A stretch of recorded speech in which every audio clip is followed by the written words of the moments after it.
ভিডিওতে রেকর্ড করে নিচ্ছি, পরবর্তীতে আপনারা তো দেখতে পাবেন।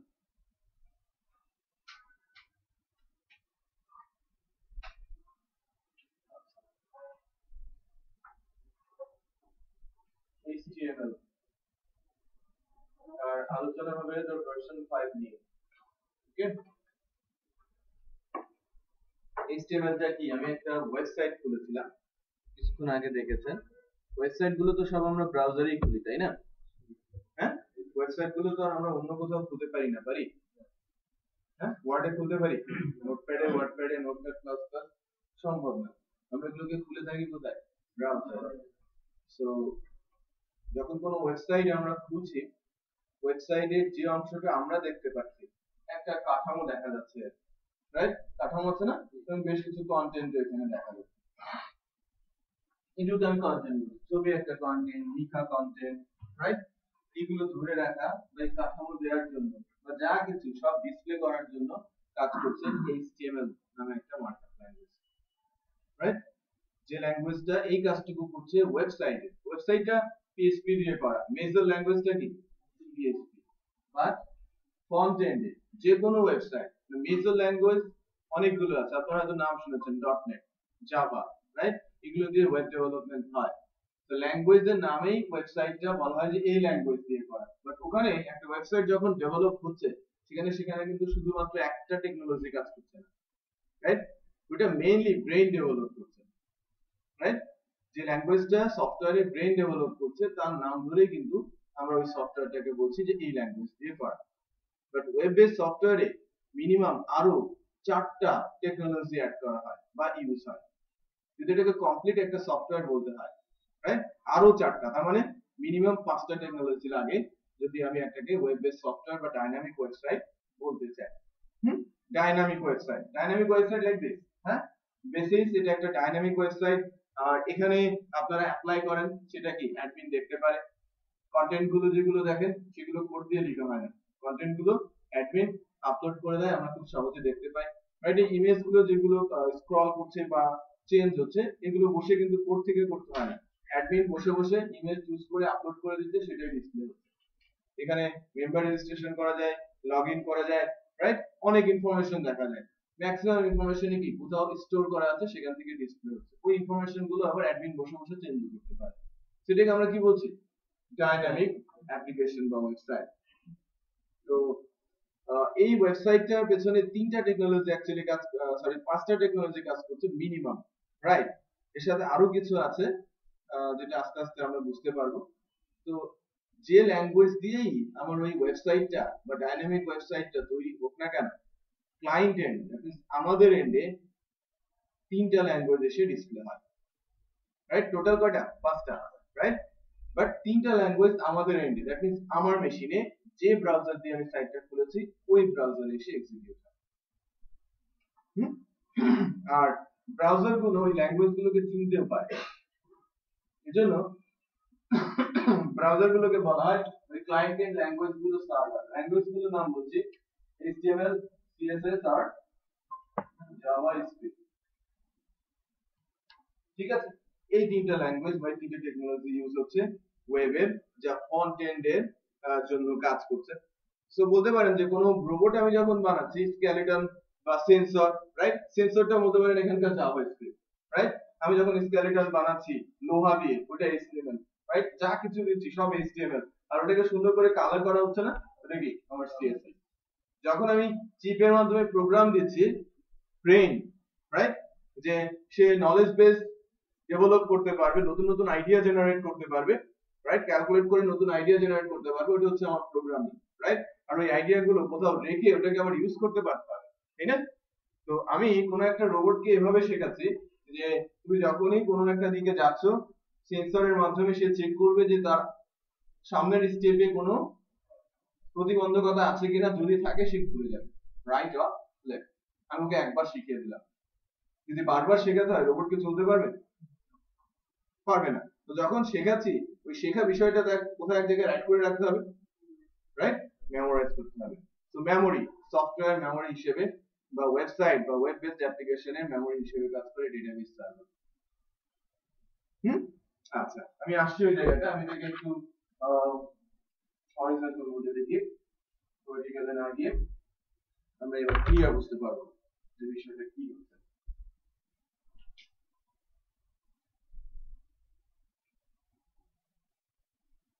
কন্টেন্ট এখানে আসছে আমার HTML CSS আর আছে কি আমার জাভা স্ক্রিপ্ট। এরপরে এটাকে আমরা বলছি মাঝের এরিয়াটাকে বলছি আমরা ওয়েব সার্ভার।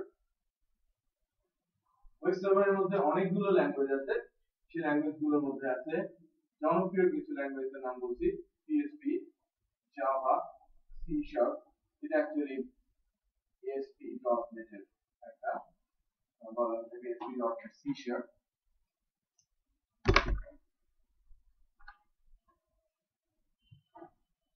আচ্ছা আর পরের যে পোরশনটা আছে, পরের পোরশনটাতে কাজ করবে কি আমার database server.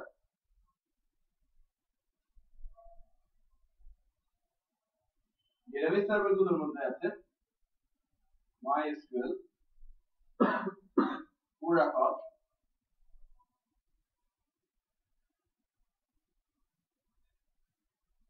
Postgres and MS SQL। ঠিক আছে, এগুলোর মধ্যে এই সার্ভার গুলো একবারে এতগুলো সার্ভার ইউজ হয় না, রাইট? যে কোনো একটা ইউজ হয়। আমি যখন কোনো সফটওয়্যার ডেভেলপ করব, সফটওয়্যারের এই তিনটা অংশ ক্লায়েন্ট এন্ডের জন্য, আমাদের এন্ডের জন্য নরমালি থাকে। এটা ম্যান্ডেটরি না, বাট এই দুটো কিন্তু ম্যান্ডেটরি। ওকে, জাভাস্ক্রিপ্টটা কি ম্যান্ডেটরি না ক্লায়েন্টের জন্য। সার্ভারে যে কোনো একটা ল্যাঙ্গুয়েজ থাকবে, ওকে, আর ডেটাবেস হিসেবে যে কোনো একটা ডেটাবেস সার্ভার ইউজ হবে একটা সফটওয়্যার ডেভেলপমেন্টের জন্য, না একটা ওয়েব বেস সফটওয়্যার বা ওয়েবসাইট বা ওয়েব অ্যাপ্লিকেশন ডেভেলপমেন্টের জন্য। তো ওয়েব ডেভেলপমেন্টের তিনটা এরিয়া আছে, static web development, dynamic website development and web application development. হ্যাঁ, সো আমি যখন বলছি স্ট্যাটিক ওয়েব ডেভেলপমেন্ট, স্ট্যাটিক বলা হচ্ছে, তাই না? ডাইনামিক কি? হ্যাঁ, অনেক কিছু করতে পারে। Static fixed, right? কথা দিয়ে বোঝা যাচ্ছে স্ট্যাটিক। তো সেই ক্ষেত্রে এই সার্ভার ল্যাঙ্গুয়েজ এবং ডেটাবেস সার্ভারের প্রয়োজন নেই। সার্ভার ল্যাঙ্গুয়েজ এবং ডেটাবেস সার্ভারের প্রয়োজন নেই। আমরা HTML, CSS এবং জাভাস্ক্রিপ্ট ইউজ করে একটা স্ট্যাটিক ওয়েবসাইট তৈরি করতে পারি, রাইট? সো আমাদের শেখার বিষয় আছে HTML আর CSS, সাথে কিছুটা জাভাস্ক্রিপ্টের আলোচনা হবে। তো আপনারা স্ট্যাটিক ওয়েব পেজ এখান থেকে তৈরি করতে শিখবেন। বাট যখন আপনি ওই জুমলা ওয়ার্ডপ্রেসে যাবেন, তখন কিন্তু কোডিং ছাড়াই আমরা এই সকল টেকনোলজি বিহাইন্ড থেকে, পেছন দিক থেকে ইউজ করে ডাইনামিক ওয়েবসাইটও তৈরি করতে পারবো। পেছনের দিকে এই টেকনোলজি গুলো ইউজ হবে।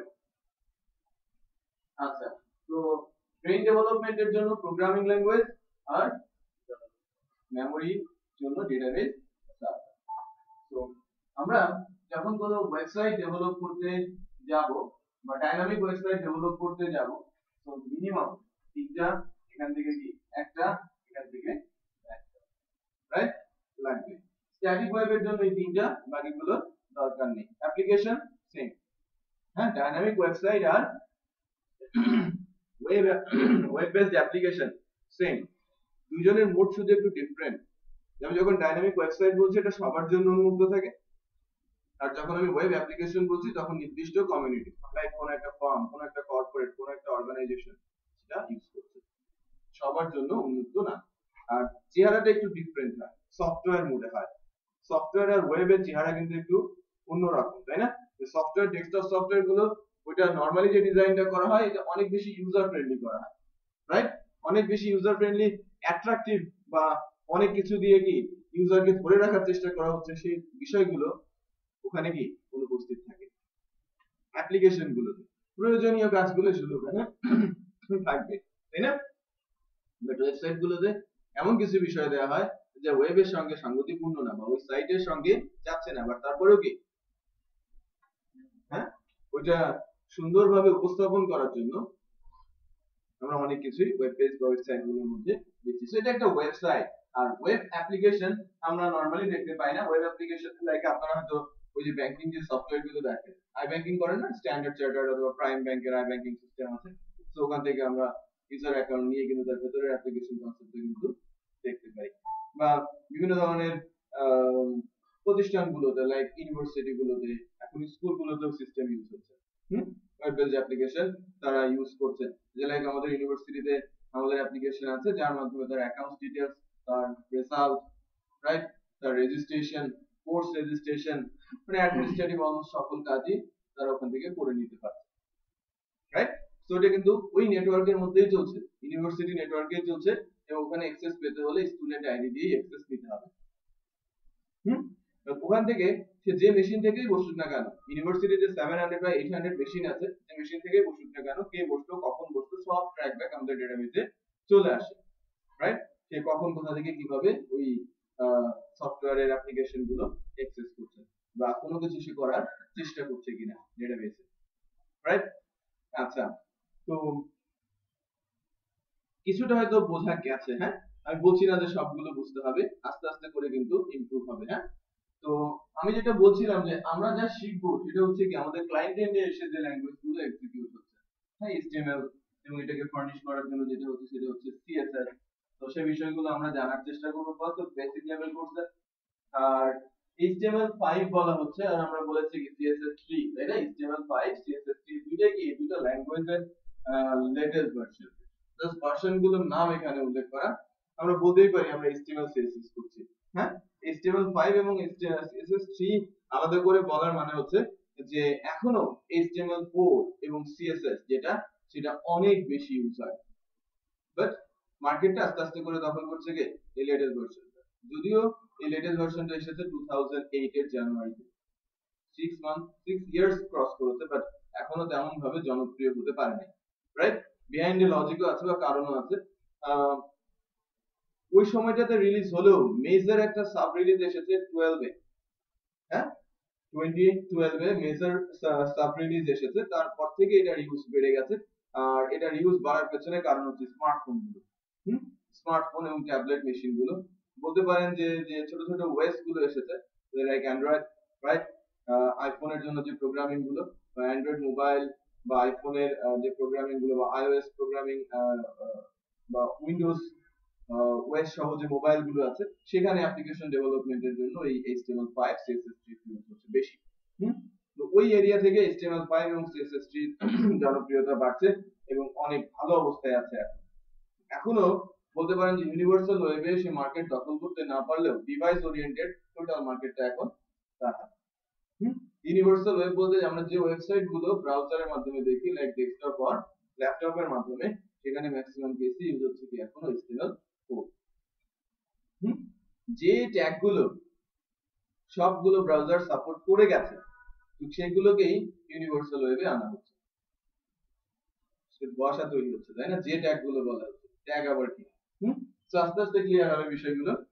একটু করে ক্লিয়ার করছি যে HTML কি। আমি একটু হিস্ট্রি সম্পর্কে বললাম যে কবে এসেছে লেটেস্ট ভার্সনটা, বাট আরো একটু বলি পেছনের দিকে গিয়ে যে এটা ইম্পর্টেন্সি কতটুকু ওয়েবের জন্য বা www কনসেপ্টের জন্য।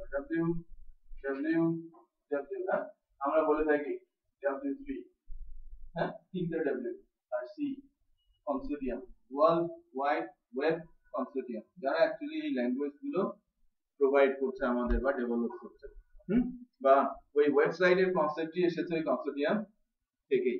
সো প্রথমে ফার্স্ট যে ভার্সনটা রিলিজ হয় 1991 HTML ভার্সন 1 এ, ব্রাউজারের মধ্যে সিম্পলি কিছু টেক্সট ডিসপ্লে করা, টেক্সটের ব্যাকগ্রাউন্ড বা টেক্সটের কালার দেওয়া, এটা দিয়ে শুরু, রাইট।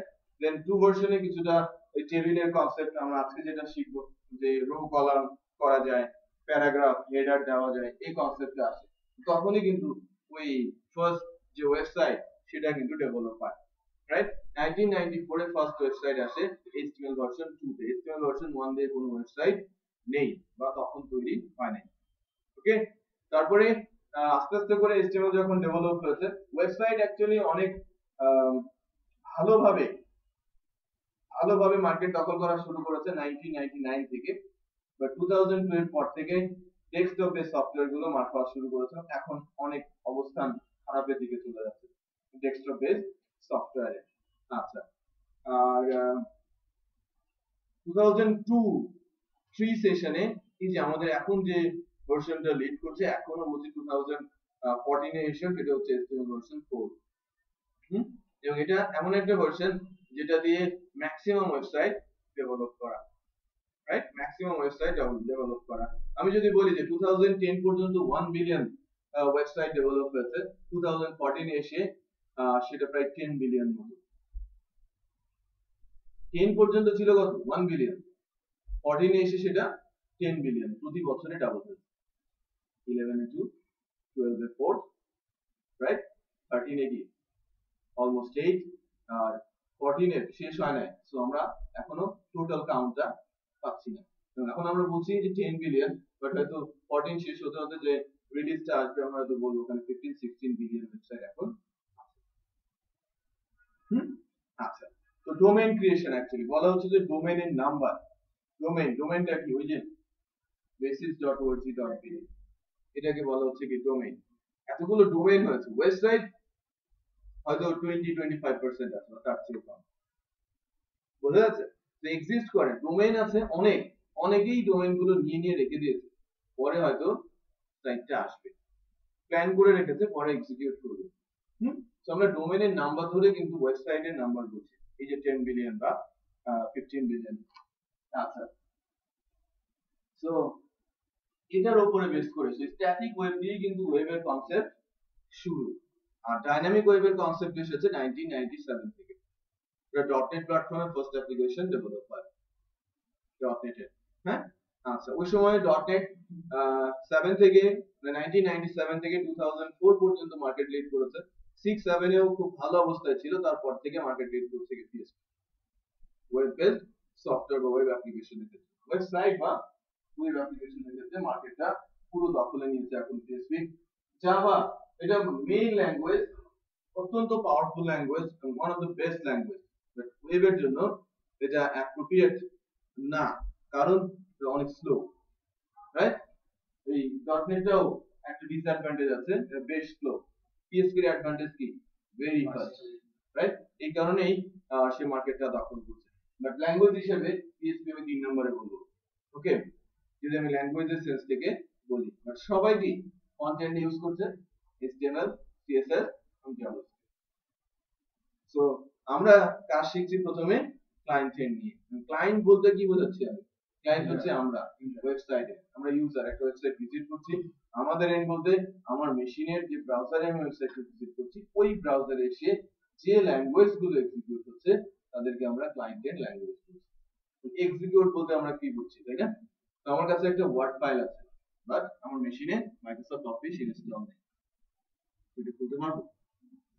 অফিস ইনস্টল করি, দেন সাইনটা চেঞ্জ হয়ে যাবে, তাই না? ওই ফাইলটা সাইনটা চেঞ্জ হয়ে যাবে, আমি ডাবল ক্লিক করলে সেটা খুলে যাবে।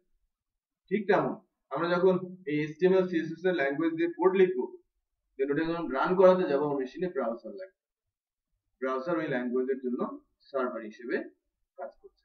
এই যে সার্ভার ল্যাঙ্গুয়েজ আমি বলছিলাম না, প্রত্যেকের জন্য সার্ভার আছে রান করাতে, রাইট।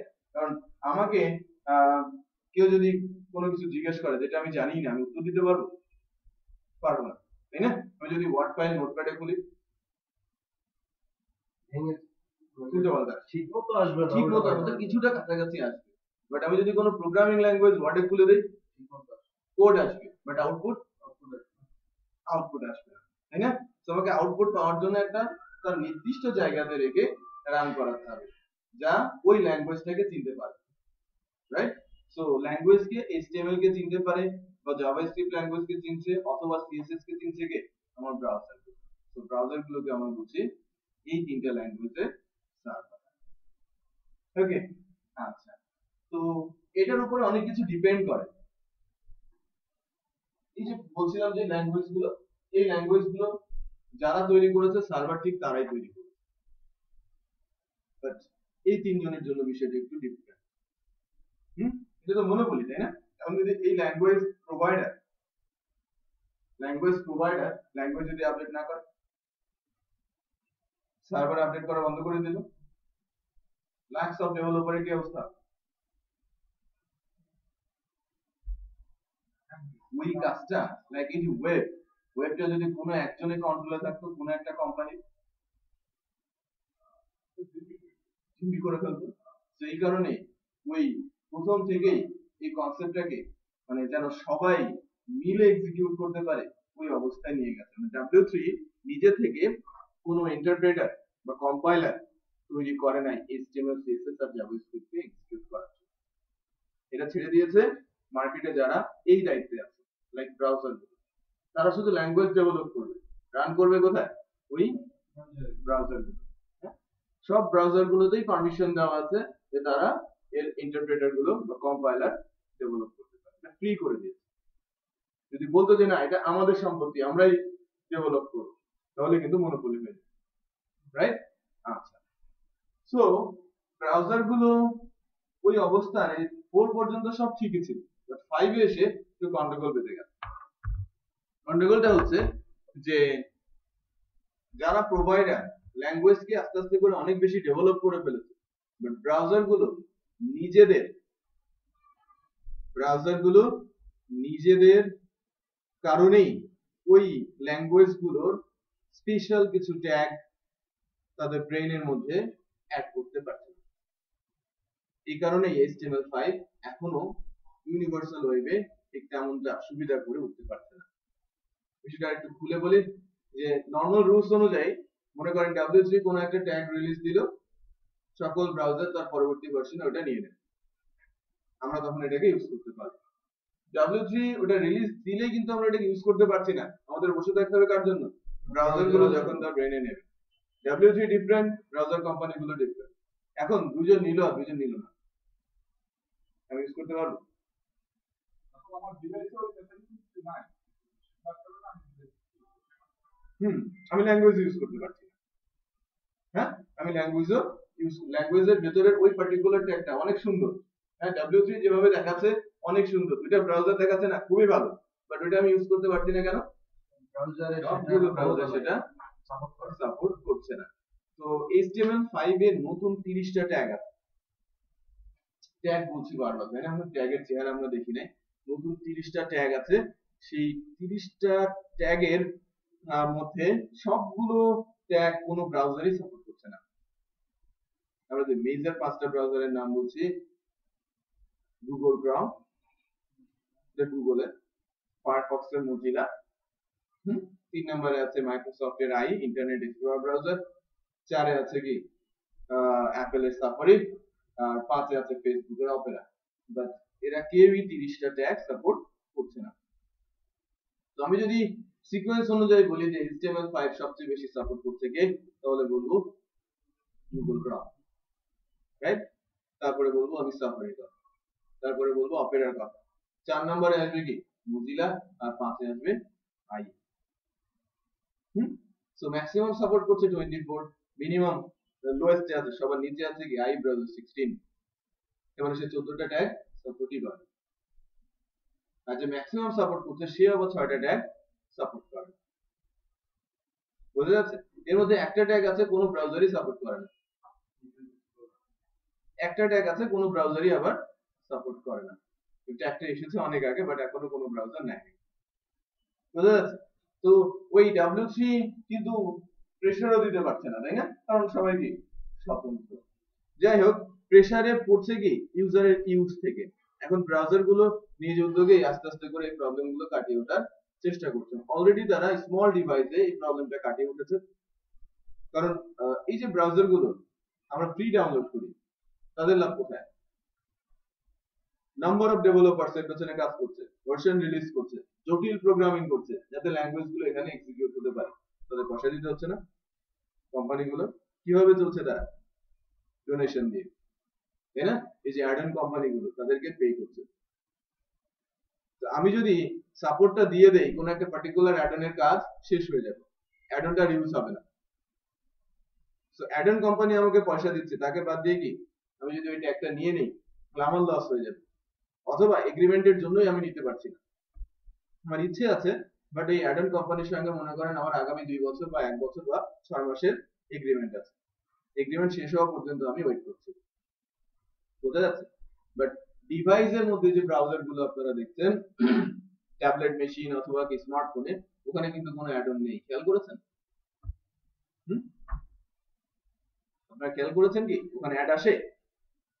ফেসবুকে যখন আমরা ঢুকি অ্যাড আসে? অ্যাড আসে না, তাই না? বাট আমরা যখন ব্রাউজারে আসি, ফেসবুকে গেলে কি আসে?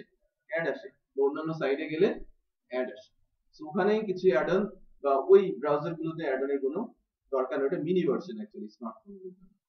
ওখানে অলমোস্ট সবগুলো ব্রাউজারই মিনি ভার্সন যেগুলো স্মার্টফোন গুলোর জন্য, সেখানে সবাই HTML5 এর অলমোস্ট সবগুলো ট্যাগ এবং CSS3 সবগুলো প্রপার্টি সাপোর্ট করছে। মানে ওই জায়গাগুলোর জন্য আমরা যখন অ্যাপ্লিকেশন বানাচ্ছি, তো সেই ক্ষেত্রে ওই ট্যাগ সাপোর্ট করবে কি করবে না এটা নিয়ে টেনশন করে বা টেনশন করারই দরকার নেই, তাই না? বাট আমরা যখন ইউনিভার্সাল ওয়েবে আসি তখন এটা নিয়ে বড় টেনশন আছে, কোনটা ইউজ করব কোনটা ইউজ করব না। এরও সলিউশন আছে, হ্যাঁ, এরও সলিউশন আছে। পেছন দিক থেকে কেউ সাপোর্ট দেবে, দেন সবাই সাপোর্ট করবে, এ ধরনের ব্যবস্থা এখন রেডি হয়ে গেছে, তাই না? তো আমরা ফার্স্টের দিকে একটা মার্কেল লাগবে, মার্কেলে খালি নেই। আচ্ছা, তো আমরা এখন যেটা করব সেটা হচ্ছে যে HTML ল্যাঙ্গুয়েজটা শেখা শুরু করব। যদিও 5 বলছি, 5 এর ইম্পর্টেন্ট ট্যাগগুলো বা নতুন যে ট্যাগগুলো, 5 এর যে নতুন ট্যাগগুলো, সেই ট্যাগগুলোর আলোচনা করার আগে আমরা বেসিক লেভেল যে HTML-টা সেটা দিয়ে স্টার্ট করব। আস্তে আস্তে করে ওই 5 এর ট্যাগগুলো সব শিখে নিব বা লেটেস্ট ট্যাগগুলো সব শিখে নিব, যে ব্রাউজারে সাপোর্ট করছে সেটা দিয়ে আমরা এক্সিকিউট করে করে দেখব। ওকে, সো সফটওয়্যার ইনস্টলেশন কি শেষ? এতক্ষণ তো লাগার কথা না, একসাথে স্টার্ট করাই।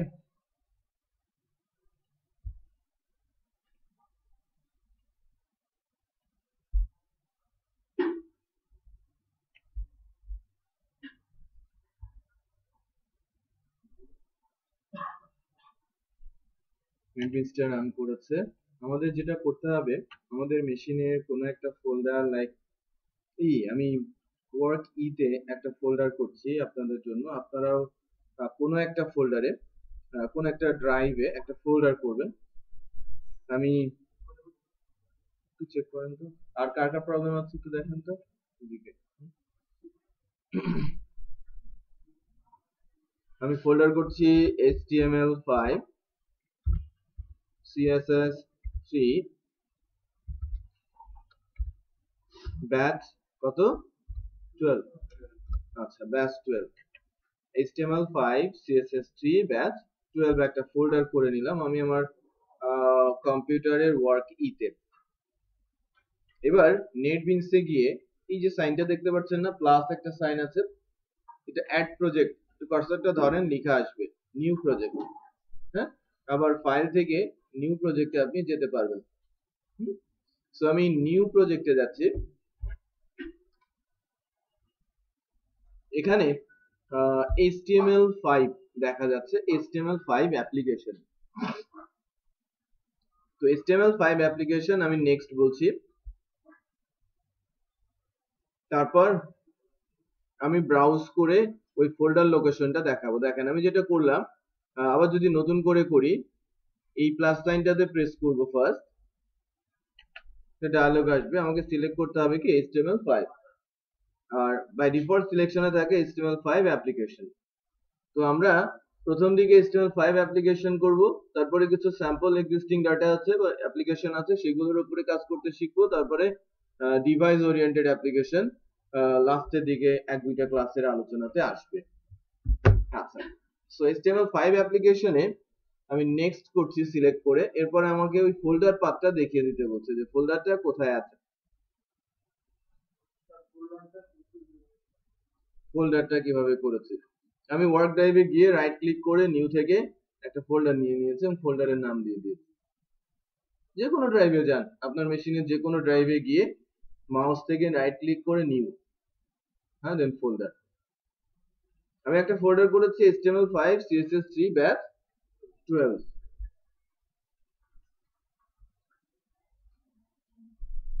তুমি না পারলে একটু ওয়েট করো। আচ্ছা, এবার আমি ব্রাউজ করে দিচ্ছি আমার ফোল্ডারটা। ব্রাউজ করে আমার ফোল্ডারটা কোথায় যেন আছে, HTML ওই ওয়ার্ক তে HTML5 CSS3 ব্যাচ 12 সিলেক্ট করে দিচ্ছি। দেন ওপেন, এখানে চলে আসলো না। দেন এই নামটাকেই আমি কপি করে প্রজেক্ট নেমে পেস্ট করে দিচ্ছি। তাহলে প্রজেক্ট লোকেশনে নামটা নিয়ে নিলাম কোথায়, প্রজেক্ট নেম লোকেশনে। সো এটা হচ্ছে আমার ফোল্ডারের নাম, আর এটা হচ্ছে আমার প্রজেক্টের নাম। এই নামটা যেটা সিলেক্টেড, প্রজেক্ট নেমটা ডিসপ্লে করবে লেফট সাইডে এই জায়গাটাতে, রাইট? এই জায়গাটাতে আমাদের প্রজেক্টের নামটা ডিসপ্লে করবে। আর এটা হচ্ছে আমাদের ফোল্ডারের নামটা, যেটা আমাদের ওয়ার্ক ইতে আছে, মানে আমার যে ড্রাইভটা। এখন আমি ফিনিশ করলেই একটা প্রজেক্টের মতো তৈরি হয়ে যাবে। এই জায়গাটাতে লিস্ট চলে আসবে, HTML5 CSS3 ব্যাস 12 এখানে চলে আসে। এখানে কি বলছে, সাইট রুট একটা ইন্ডেক্স ফাইল যেটা HTML এক্সটেনশনে। আচ্ছা, এবার আমরা যদি আমাদের ফোল্ডারে যাই, ফোল্ডারে গিয়ে এই ফোল্ডারটার মধ্যে একটা সাব ফোল্ডার দেখতে পাবো ফার্স্ট, HTML5 CSS3 ব্যাস 12। এর উপর ক্লিক করলে আমি বেশ কিছু ফোল্ডার দেখতে পাচ্ছি, config, NetBeans, public HTML, test. So আমরা মূলত কাজ করব পাবলিক HTML এ, যেখানে আমাদের একটা ইন্ডেক্স HTML ফাইল তৈরি হয়েছে বাই ডিফল্ট। আমরা কোডের মধ্যে গিয়ে কিন্তু দেখতে পাচ্ছি যে একটা HTML ফাইল তৈরি হয়েছে। সো এটা এখানে যে মুডটাতে দেখা যাচ্ছে সাইট রুট আর ইম্পর্টেন্ট ফাইলস, ওখানে কিন্তু একটু ডিফারেন্ট দেখা যাচ্ছে না। আমাদের ফোল্ডার অপশনে গিয়ে আমরা প্রথমে দেখতে পাচ্ছি একটা ফোল্ডার, তার ভেতরে বেশ কিছু সাব ফোল্ডার আছে। বাট আমাদের জন্য কাজ করতে হবে কোথায়, এই পাবলিক আন্ডারস্কোর HTML এ। আমাদের একটা ডিফল্ট ফাইল তৈরি হয়েছে যার নাম ইন্ডেক্স, ওকে, বাই ডিফল্ট। এখন আসি এই যে কোডটা, তার আগে বলে নেই যে HTML ফাইলের এক্সটেনশনটা কি হয়। ডক ফাইলের এক্সটেনশন কি docx বা doc, পিডিএফ আমরা ওই এক্সটেনশন ধরেই বলি যেটা পিডিএফ ফাইল, রাইট? এটা PowerPoint file, PPT file. ঠিক তেমন HTML এর HTML ফাইল এক্সটেনশন হবে কি .html। আচ্ছা, তো আমরা যখনই কোনো ফাইল তৈরি করব, ফাইল তৈরি করার জন্য এখানে রাইট ক্লিক করে নিউ থেকে নিয়ে বলবো HTML ফাইল। আমার যখন প্রয়োজন পড়বে, আমার অটোমেটিক একটা ইন্ডেক্স ফাইল তৈরি হয়ে গেছে। আমরা যখন পরবর্তীতে কোনো একটা ফাইল তৈরি করবো, লাইক আমরা ফাইল তৈরি করতে শিখি, এই যে নিউ থেকে গিয়ে HTML ফাইল দিব, এবং ফাইলের নাম আমি যদি বলি লাইক হোম, জাস্ট ফাইলের নামটা বলবো, ওকে। তারপর ফিনিশ বাটন প্রেস করলে কি হবে, আমার ওই home.html নামে একটা ফাইল তৈরি হয়ে যাবে। দেখেন ওই ফোল্ডারের মধ্যে home.html তৈরি হয়ে গেছে। এই যে কোডগুলো, এটা কমন, ইন্ডেক্সেও পেলাম, আবার নতুন একটা ফাইল তৈরি করলাম এখানেও পেলাম। এটা বলা হচ্ছে HTML template, HTML file template. একটা HTML ফাইলের টেমপ্লেট এরকমই হবে। তার মানে মিনিমাম এই কোডগুলো থাকবে, বাট সবগুলো কোডই এখানকার জন্য ম্যান্ডেটরি না, ফিক্সড রুলস না। আমি এই অংশটুকু নাও রাখতে পারি, এটা ম্যান্ডেটরি না। এই লাইনটা ম্যান্ডেটরি না, বাট কিছু জিনিস আছে ম্যান্ডেটরি। প্লিজ এই লাইনটা একেবারেই ম্যান্ডেটরি রাখতেই হয়, এই ট্যাগটা ম্যান্ডেটরি, এই বডি ট্যাগটা ম্যান্ডেটরি রাখতেই হয়। বাট বাকি যেগুলো দেখছেন সেগুলো অপশনাল। বাট একটা স্ট্যান্ডার্ড ওয়েব পেজের জন্য আমাকে মিনিমাম এই ট্যাগগুলো দিয়ে স্টার্ট করতে হবে, যা করব সব এর ভেতরে। তো থিওরিটিক্যাল কিছু ইস্যু বলছি, আমরা একটু মনে রাখার জন্য লিখে রাখবো। HTML5 এর টোটাল ট্যাগের সংখ্যা 114টা, 114।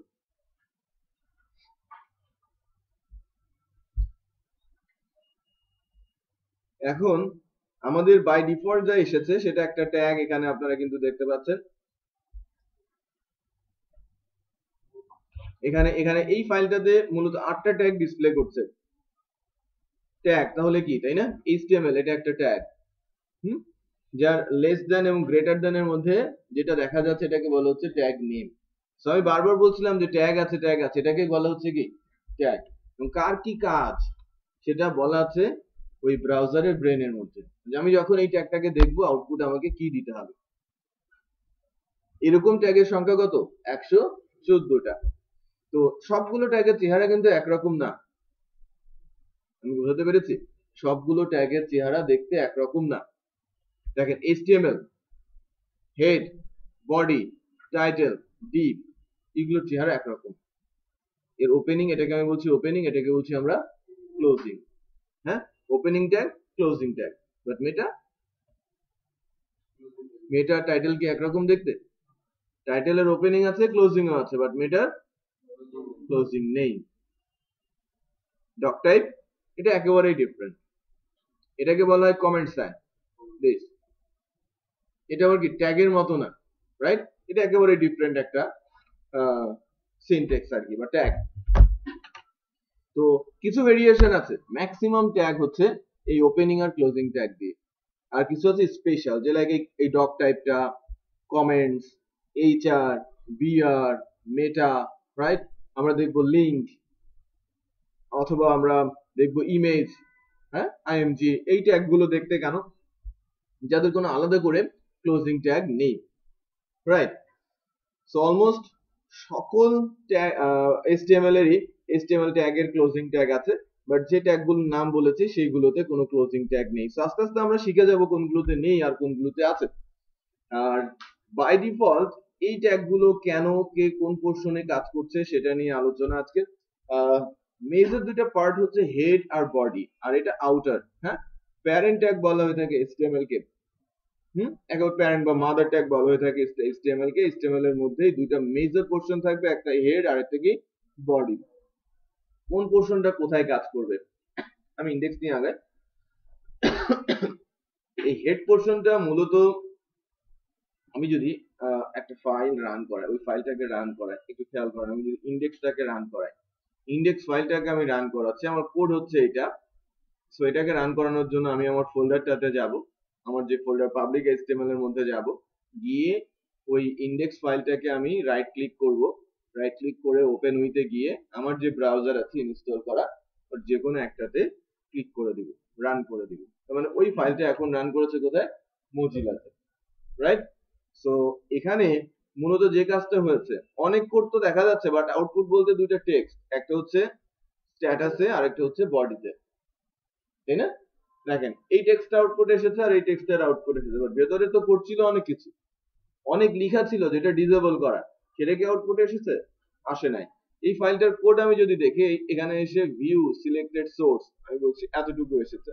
বাট আমি যদি বলি ভিউ পেজ সোর্স, আমরা তো এই কোডগুলোই দেখতে পাচ্ছি, তাই না?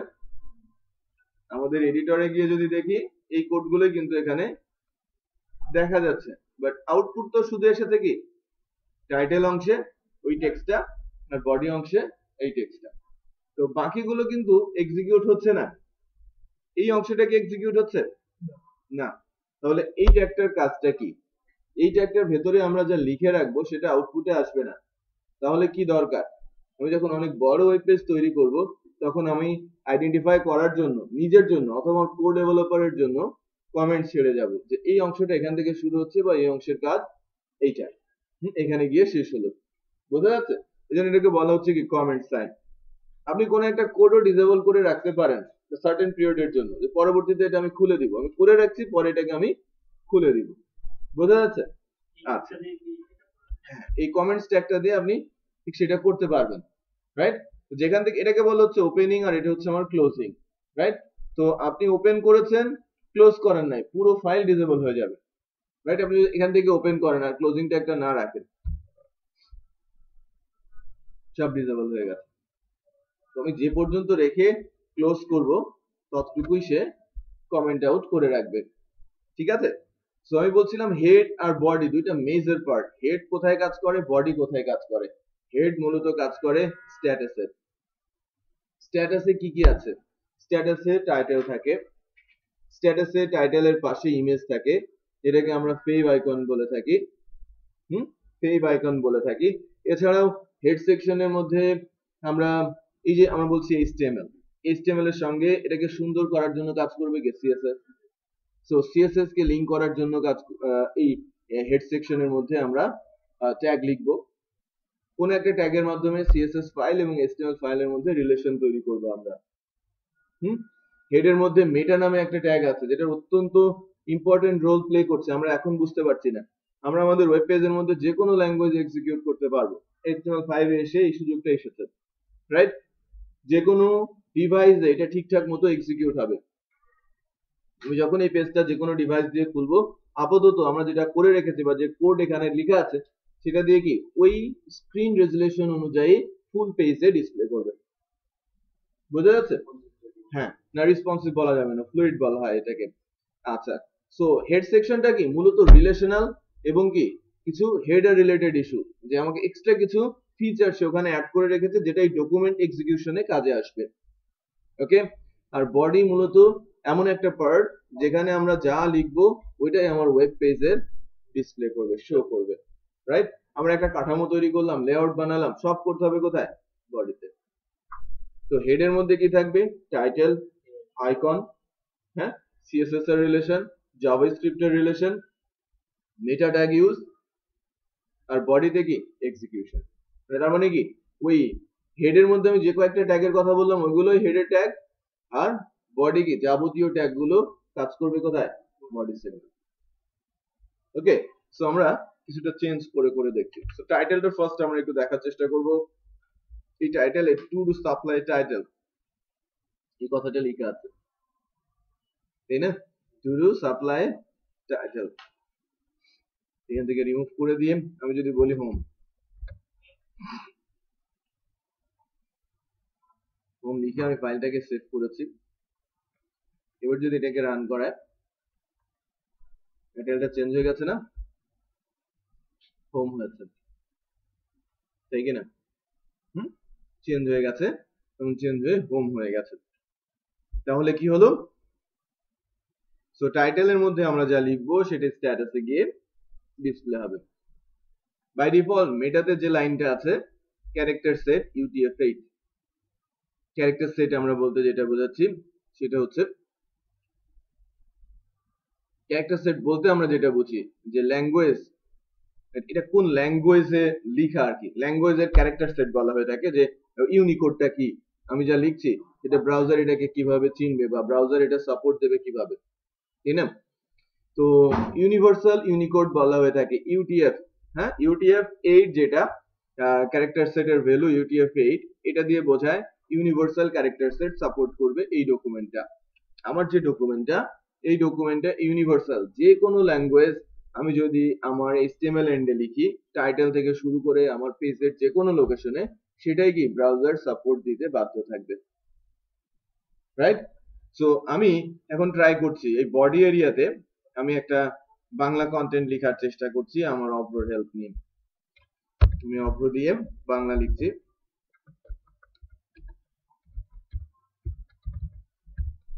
ওকে, নেটবিনস সাপোর্ট করে নাই, রাইট? এই কারণে এটা বাংলা কিন্তু লেখাটা দেখা যাচ্ছে না, বক্স বক্স এসেছে, রাইট? বাট আমি যদি ব্রাউজারে যাই আমার কন্টেন্ট লোকেশনে দেখি আমি লিখেছিলাম আমার বাংলাদেশ, এসেছে, রাইট? সো আমি চাইলে টাইটেলেও আমি লিখতে পারি, হ্যাঁ।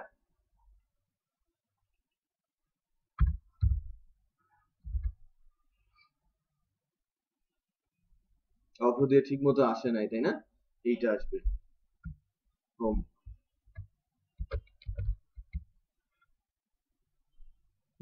আমি যে কোনো জায়গায় আমার ল্যাঙ্গুয়েজ গুলো সাপোর্ট দিতে পারছি।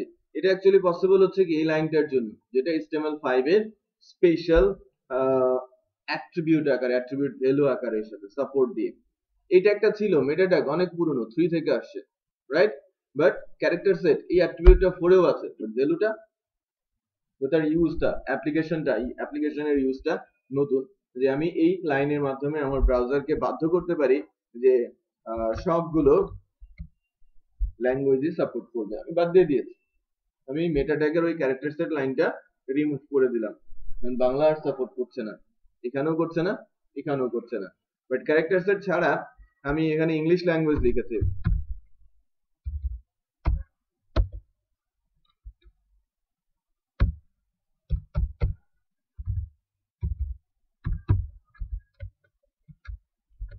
সেভ করে রান করায় ইংরেজিতে সাপোর্ট করছে। তার মানে আমার মেটা ট্যাগটা না থাকলেও, মেটা ক্যারেক্টার সেট না থাকলেও কি করবে?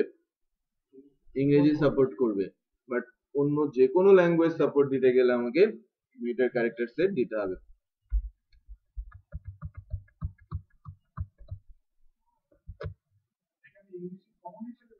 কমন, আচ্ছা, নাম, এই ট্যাগগুলো আমি আস্তে আস্তে করে আলোচনা করছিলাম আমি বডিতে আসার আগে, এবং এখানে হেড সেকশনে আরো একটা ট্যাগ আমি দেখাবো। এই ট্যাগটা নিয়ে কিছুটা কথা বলি। এই ট্যাগটার কাজ কি? এটা ডকুমেন্ট টাইপ ডিক্লেয়ার করছে যে আমি যে ফাইলটা এক্সিকিউট করতে চাচ্ছি ব্রাউজারকে আগেই বলে দিচ্ছি যে এটা কোন ভার্সনের। আমার এই ওয়েব পেজটা HTML এর কোন ভার্সন ফলো করে লেখা। বেশ কিছু ভার্সন আছে তো না, HTML 1 2 3 4 XHTML 5, হ্যাঁ, মাঝে কিন্তু আরেকটা ভার্সন আছে কি এক্সটেন্ডেবল হাইপারটেক্সট মার্কআপ ল্যাঙ্গুয়েজ নামে। তো 6টা ভার্সন আছে। আমি যদি ব্রাউজারকে না বলে দেই, সে ট্যাগ দেখবে সবগুলো ভার্সনের কাছ থেকে ম্যাচ করতে করতে সে আপডেট করতে করতে আসবে, রাইট? সো এমন একটা ট্যাগ পেয়েছে যেটা 1 এও আছে, সো 1 থেকে এক্সিকিউট করলো, 2 তে আছে আবার ওভাররাইট করলো, 3 তে আছে আবার ওভাররাইট করলো, 4 এ আছে ওভাররাইট করলো, 5 এ এসে পেয়েছে ওভাররাইট করলো, রাইট? মানে একটা ট্যাগ বারবার কিন্তু এক্সিকিউট হয়ে যাচ্ছে। বাট আমি যদি তাকে নির্দিষ্ট করে বলে দেই যে এই ভার্সনটা ফলো করো, রাইট, 5 ফলো করো, সো 5 লাইব্রেরিতে যাবে এবং এক্সিকিউট করবে। সুবিধাটা কোথায়? ফাস্টার হবে। যদিও অনেক দ্রুত এক্সিকিউট হচ্ছে, এটা বোঝাই যাচ্ছে না যে আমি যে বিষয়টা বললাম অ্যাকচুয়ালি ওভাবেই কোড এক্সিকিউট হয়। আর কোড এত দ্রুত এক্সিকিউট হয় আমরা খালি চোখে কিন্তু বুঝতে পারবো না, ন্যানো সেকেন্ডে কোড এক্সিকিউট হয়ে থাকে। তো ভার্সন ডিক্লারেশন থাকলে এটা আরো অনেক বেশি কি হবে, ফাস্টার হবে।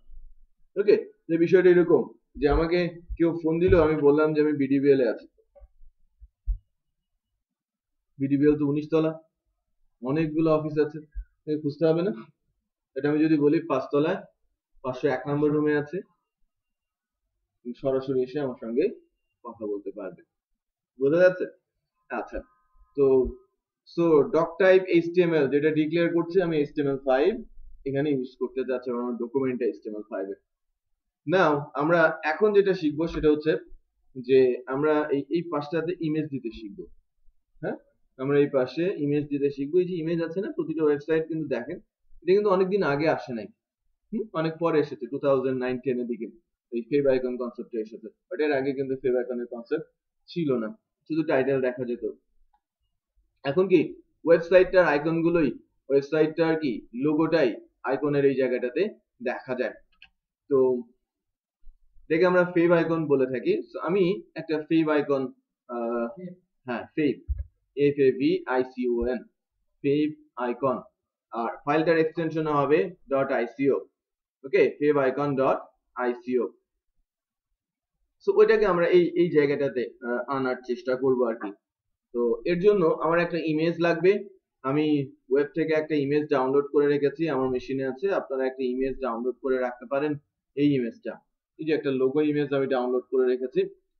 এটা প্রপার্টিজ থেকে আমি গিয়ে দেখি ফাইলটা কি সাইজের, অনেক বড়, হ্যাঁ 144 by 160 সাইজের একটা ইমেজ। এটাকে ডাইমেনশন বলছি, উইডথটা 144, হাইটটা 160। সো বেশ বড় ইমেজ, ওটা তো আর ওই ছোট্ট জায়গাটাতে কি দেখানো যাবে? হ্যাঁ, জায়গা অনুযায়ী এটা এই সাইজের ইমেজ, এটাকে কি আমরা এই লোকেশনে দেখাতে পারবো? ছোট করে নিতে হবে, রাইট? খুব ছোট করে নিতে হবে। এবং সাইজ ইমেজ গুলোকে ছোট করে নেওয়ার জন্য কি বা রিলেটেড কাজ করার জন্য আমাকে যেতে হয় কি ফটোশপ অথবা ইলাস্ট্রেটরে গিয়ে ফাইল রিসাইজ করে আমরা নিতে পারি। বাট ওয়েবে বেশ কিছু হেল্প আছে কিন্তু, হ্যাঁ, এর মধ্যে আমি লাইক গুগলে গিয়ে আমি একটা ওয়েবসাইট খোঁজার চেষ্টা করছি যে যার কাছে আমি আমার লোগোটা দিয়ে দিব, সে আমাকে একটা ছোট্ট ফেভ আইকন তৈরি করে দেবে, আইকন টাইপের ইমেজই তৈরি করে আমাকে দিয়ে দেবে, ডাউনলোড লিংক দিয়ে দেবে, তখন আমি এটাকে ডাউনলোড করে নিতে পারবো, ওকে, এবং ইউজ করতে পারবো আমার ওয়েবসাইটে। তো এভাবে লিখছি, এই যে FFV লেখার সঙ্গে সঙ্গে আমি অনেকবার সার্চ দিয়েছি বলে আমার ব্রাউজারে এভাবে আসে, বাট ফেভ আইকন পর্যন্ত লিখতে হয়, ফেভ আইকন জেনারেটর। এই যে ওয়েবসাইটে এসেছে না, favicon-generator.org, favicon-generator.org যে ওয়েবসাইটটা এসেছে, এই ওয়েবসাইটটা আমরা ভিজিট করছি এখন।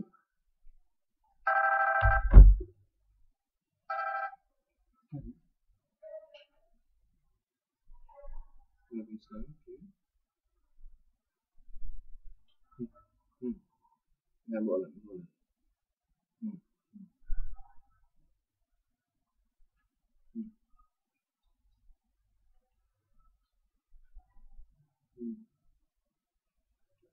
তো আজকে তো সুযোগ হচ্ছে না, তাহলে কালকে সকালে আসতে হবে।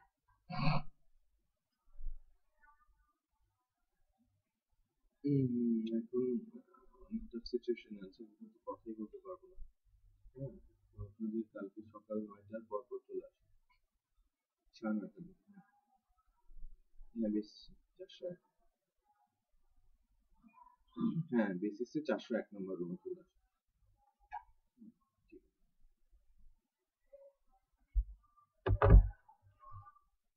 আচ্ছা, তো এই যে ওয়েবসাইটে আমাকে বলা হচ্ছে যে আপনি ইমেজ আপলোড করেন, আমরা আইকন তৈরি করে দেব। হ্যাঁ, এটা একটা ছোট্ট অ্যাপ্লিকেশন ওয়েবসাইটই। আমি ব্রাউজ করে আমি আমার ইমেজটা দিয়ে দিচ্ছি। ডেস্কটপে আমার একটা ইমেজ আছে,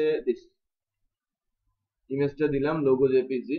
তো এটা বলছে যে কোন টাইপের হতে হবে, জিআইএফ, জেপিজি আর PNG.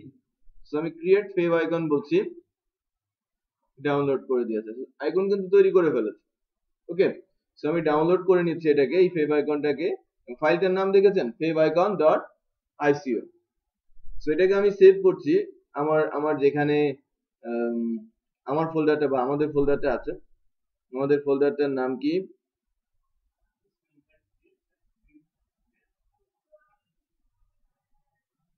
HTML5 CSS3 batch 12। So HTML5 CSS3 batch 12, এখানে গিয়ে পাবলিক HTML এ এই ফেভ আইকনটা আমি সেভ করে দিলাম। সেভ হয়ে গেছে না, এটাকে ডাউনলোড হয়ে গেছে। সো আমরা যদি এখন আমার ফোল্ডারে গিয়ে দেখি, দেখেন এখানে আইকনটা চলে আসে। আমার আগে মেইন যে ফাইলটা, এই মেইন ফাইলটার সাইজ কতটুকু ছিল, এটা যদি আমরা প্রপার্টিজ থেকে দেখি, ফাইলটার সাইজ ছিল 8 কিলোবাইট, সরি, সাইজ হচ্ছে 4.7 কিলোবাইট, না 5 কিলোবাইটের কাছাকাছি। এখন এখানে যখন এসেছে তখন কত, অনলি 2 কিলোবাইট। এবং আমি এর প্রপার্টিজ দেখি, মেইনলি যেটা আমার দরকার ছিল সেটা হচ্ছে কি স্ট্যান্ডার্ড ডাইমেনশন। ডাইমেনশনটা কত, 16 by 16, যেটা ওই স্ট্যাটাসের জায়গাটাতে ফিট করবে। স্ট্যান্ডার্ড ফেভ আইকন সাইজ কত, 16 by 16। তো আমরা ওই 16 by 16টা দেখার চেষ্টা করছি, বা ওখানে এখন এটাকে প্লেস করব। ইন্টারেস্টিং বিষয়, ওই ওয়েবসাইটটাই আমাকে সাজেস্ট করছে যে এই কোডটা ইউজ করেন, আপনার ফেভ আইকন চলে আসবে। সো এই কোডটা আমরা ইউজ করা শিখি। এই লাইনটা যদি আমরা কপি করি এবং এই মেটার নিচে লাইনটাতে পেস্ট করে দেই, এটা অত্যন্ত ইম্পর্টেন্ট একটা ট্যাগ, লিংক, যার মাধ্যমে আমি এক্সটার্নাল সিএসএস লিংক করব, বা যার মাধ্যমে আমি কোনো আইকন আমার স্ট্যাটাসে ডিসপ্লে করব। সো লিংক একটা নতুন ট্যাগ, যার একটা অ্যাট্রিবিউট, এই যে গ্রিন কালার যেগুলো দেখতে পাচ্ছেন, এগুলোকে বলা হচ্ছে ট্যাগের অ্যাট্রিবিউট, যার কাজ ট্যাগের পাওয়ার বাড়ানো। রাইট, আমি রিলেশন বলছি কার সঙ্গে হবে, শর্টকাট আইকনের সঙ্গে। হাইপারলিংক রেফারেন্স, আমার ফাইলটার অ্যাড্রেস বলতে হবে যে আমার এই ফাইলটা কোথায় আছে। দেখেন আমার ইন্ডেক্স ফাইল আর ফেভ আইকনটা সেম ফোল্ডারে আছে না, সো শুধু ফাইলের নামটা আমাকে এখানে বলতে হচ্ছে। আর টাইপটা বলে দিতে হবে যে কার সঙ্গে আপনি রিলেশনটা করছেন, টাইপটা কি ইমেজ অথবা এক্স আইকন। এতটুকু বলে যদি আমি ফাইলটা সেভ দেই, এবার যদি এটাকে রান করাই, আমার হোম ফাইলটা পাশে ইমেজটা চলে আসে। রাইট, আমার আইকন ফাইলটা চলে আসছে কিন্তু। সো আগে ইমেজটাকে আমি ছোট করে নিলাম, রাইট, আইকন করে নিলাম, আইকন এক্সটেনশন এসে কনভার্ট করে দিল আমাকে, আমি সেভ করলাম, আমি ডিসপ্লে করলাম। সবাই এতটুকু করব। হ্যাঁ, টাইটেলটা চেঞ্জ করব, ক্যারেক্টার সেট লিখে দেখার চেষ্টা করব, আর আইকনটা জেনারেট করে ডিসপ্লে করাবো।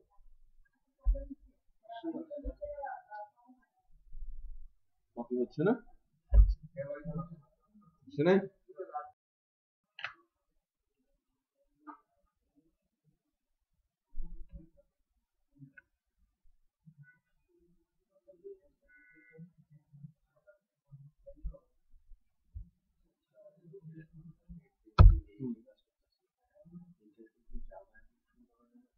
হুম,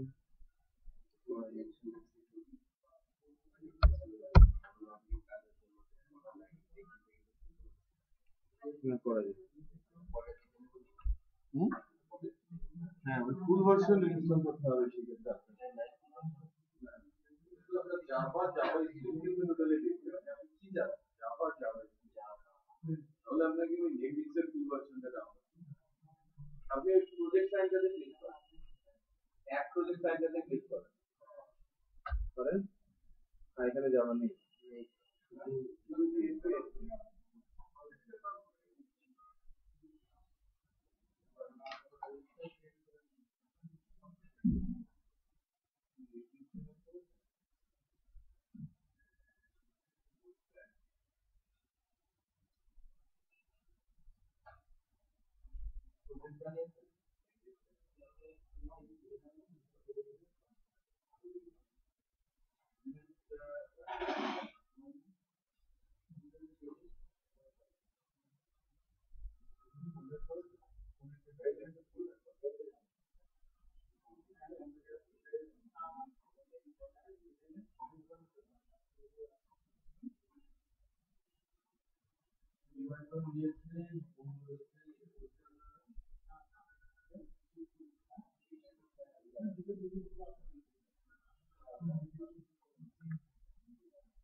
আচ্ছা, আমরা ছোট ছোট কিছু ইস্যু দেখলাম, যে টাইটেল চেঞ্জ করা, ক্যারেক্টার সেট চেঞ্জ দেখা, বা আইকন নিয়ে আসা।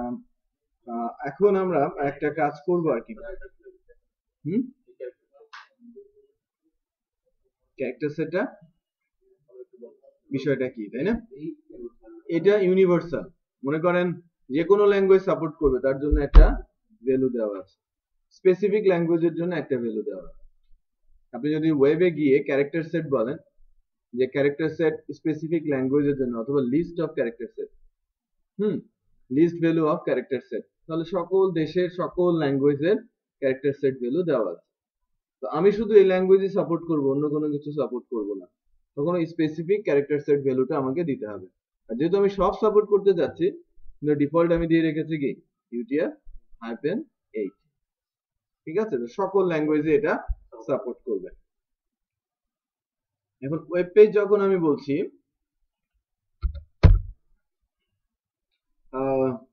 ওয়েব পেজের একটা কাঠামো থাকে, তাই না? এটাকে লেআউট বলা হয়।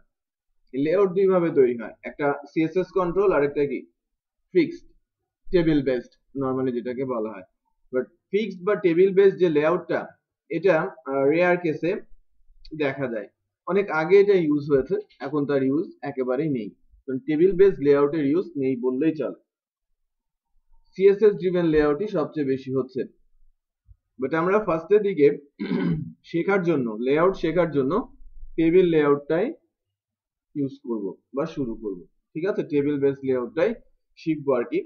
এটা একটু খেয়াল করে দেখি, আমরা যদি এটাকে একটু ভাগ করে নেই, এটা আমার লোগো, এই পোর্শনটাকে আমি ব্যানার বলবো, এটা আমার মেনু বলবো, এটা আমি লেফট সাইড বার, এটা আমার কন্টেন্ট, এটা আমার রাইট সাইড বার, রাইট? আর নিচে এটাকে আমি বলবো আমার ফুটার, রাইট?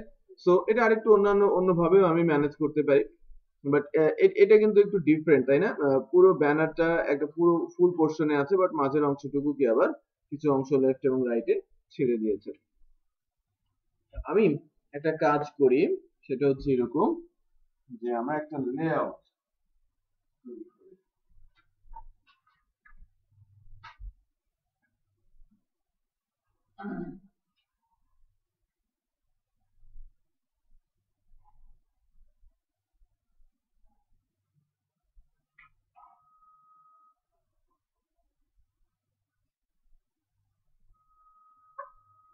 আমরা এরকম একটা লেআউট তৈরি করার চেষ্টা করব, যেটা সচরাচর দেখা যায়।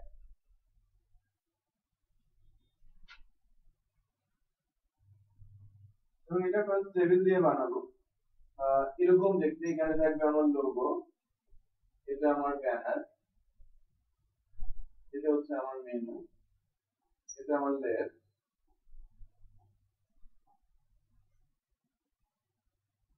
কন্টেন্ট, রাইট, আর এটা আমার ফুটার।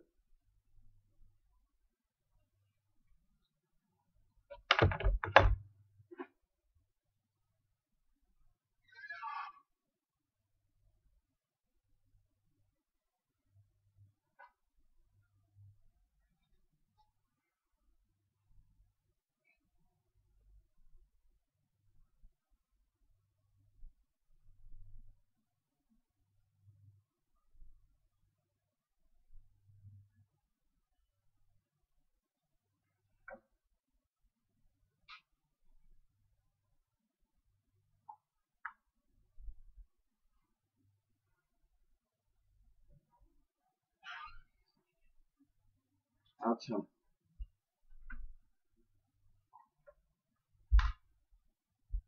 এটাকে আমরা বলছি আমাদের লেআউট স্ট্রাকচার, এবং যেটা বানাতে হবে আমাদের। তো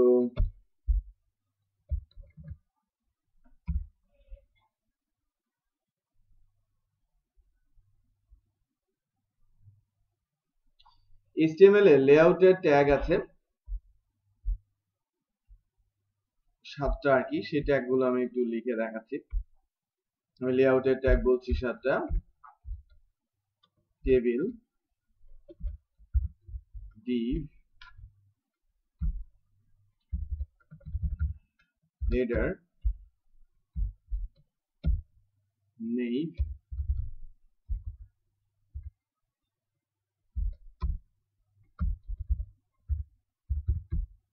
section,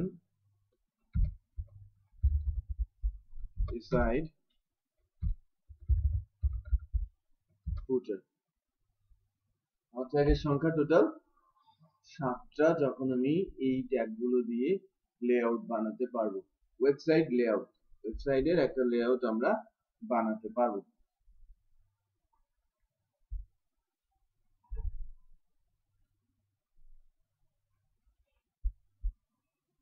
এই 6টা tag actually CSS dependent. CSS ছাড়া এই ট্যাগগুলো দিয়ে লেআউট বানানো যাবে না। ওকে, এর মধ্যে এই ট্যাগগুলো যদি আমরা ইউজ করি, এই 6টা সিএসএস ডিপেন্ডেন্ট, div থেকে ফুটার পর্যন্ত এরা সিএসএস ডিপেন্ডেন্ট। টেবিলে সিএসএস অ্যাপ্লাই করা যায়, বাট সিএসএস ছাড়া কাঠামো দাঁড় করানো সম্ভব, অসম্ভব না, রাইট? আর এদের দিয়ে কি অসম্ভব সিএসএস ছাড়া। ওকে, তো এবার বলছি যে এই যে 5টা ট্যাগ আছে নিচের, এরা নতুন, নিউ। আমি বলছি না নিউ 30 ট্যাগস, হ্যাঁ, এর মধ্যে এই 5টা আছে। প্রবলেম হচ্ছে কিছু কিছু ব্রাউজার আছে যে এই 5টা ট্যাগকে সাপোর্ট করে না। তার মানে আমি যদি এই 5টা ট্যাগ দিয়ে লেআউট তৈরি করি, তো কয়েকটা ব্রাউজার হয়তো ঠিক মতো দেখাবে আর কিছু ব্রাউজার ঠিক মতো দেখাবে, একেবারে এলোমেলো দেখাবে। জেনারেল কেসে ইউজ হয় div, আর 99.99% এরিয়াতেই CSS driven div based layout করা হয় ওয়েব পেজ ডিজাইন। আমি যদি একটা ওয়েব পেজের ডিজাইন করতে চাই, CSS ইউজ করে div ট্যাগটার মাধ্যমেই লেআউট করা হয়। সো ওয়েবসাইট বানানোর প্রথম শর্তটা কি, আমাকে লেআউট তৈরি করতে হবে, টেমপ্লেট বানাতে হবে। যদি ওয়েব পেজ বানাতে চাই, প্রথম আর কি দরকার, টেমপ্লেট, লেআউট, স্ট্রাকচার দরকার। তারপরে তার ভেতরে কন্টেন্ট, ইমেজ যা দরকার, অডিও, ভিডিও সব আপনি আস্তে আস্তে করে দেবেন। আচ্ছা, so table, div, head and navigation, section এর সাইড ফুটার, এটাকে বলা হচ্ছে কি আমাদের, এদেরকে বলা হচ্ছে লেআউট ট্যাগ। আমরা টেবিল ট্যাগটার ইউজ এখন দেখার চেষ্টা করব। টেবিলটা শুধু আমি লিখেছি, বাট টেবিলটা কিন্তু এখনো কমপ্লিট হয় না। আমি যদি একটা কমপ্লিট টেবিলের কথা বলি, টেবিল কাকে বলে? টেবিল কাকে বলে? রাইট, রো আর কলামের সমষ্টিকে আমরা টেবিল বলে থাকি। সো অবশ্যই টেবিলে একটা রো থাকতে হবে এবং একটা কলাম থাকতে হবে। সো আমি যখন একটা টেবিল বলছি, দেখেন অটোমেটিক ক্লোজিংটা আসছে না? আমি কিন্তু লিখছি, টেবিল লিখলাম, ক্লোজিং ট্যাগটা কিন্তু আমাকে লিখতে হয় না, জাস্ট এন্টার দিতে হয়েছে। আমি আবার লিখছি কি, লেস দ্যান সাইন দেই, কন্ট্রোল ধরে লেস দ্যান যদি দেই, আমি টি আর লিখছি, আমি গ্রেটার দ্যান দিলে কি তার ক্লোজিংটা চলে আসে। আমি যদি এন্টার দেই, ওটা বসে যাচ্ছে। সহজ উপায় আছে, আমি আবারও লিখছি, কিভাবে লিখছি একটু খেয়াল করেন ট্যাগগুলো। বা আমি এডিটরের হেল্প কেন নিচ্ছি, আমি এটা ওয়ার্ডে লিখতে পারতাম, নোটপ্যাড, নোটপ্যাড প্লাস প্লাস আমি কোড লিখতে পারতাম, বাট এই হেল্পগুলো কি আসতো না, রাইট? সো আবারও দেখি, আমি টি এ লিখেছি, টেবিল চলে আসছে না, এন্টার দেই, তারপরে আমি ক্লোজিং ট্যাগ দিলে কি তার ক্লোজিং ট্যাগটা চলে আসবে, এন্টার দেই, বসে গেল। পুরোটা লিখতে হয়েছে, আমাকে কিন্তু দুইবার এন্টার দিতে হয়েছে, টি একবার লিখতে হয়েছে, টি এ লিখতে হয়েছে, রাইট? সো আমার টেবিল লিখাটা এবং ক্লোজিং ট্যাগ দুইটাই এসেছে। এন্টার দিলাম, আমি টেবিলের রো তৈরি করার জন্য ট্যাগ লিখছি কি, টিআর, আর কলাম তৈরি করার জন্য ট্যাগ লিখছি টিডি, যেটাকে বলা হয় টেবিল ডাটা। ওকে, টেবিল রো, টেবিল ডাটা, এবার টেবিল কলাম, টেবিল রো, হ্যাঁ, আর টিটা হচ্ছে টেবিল ডাটা বা কলাম তৈরি করার কাজে আসে।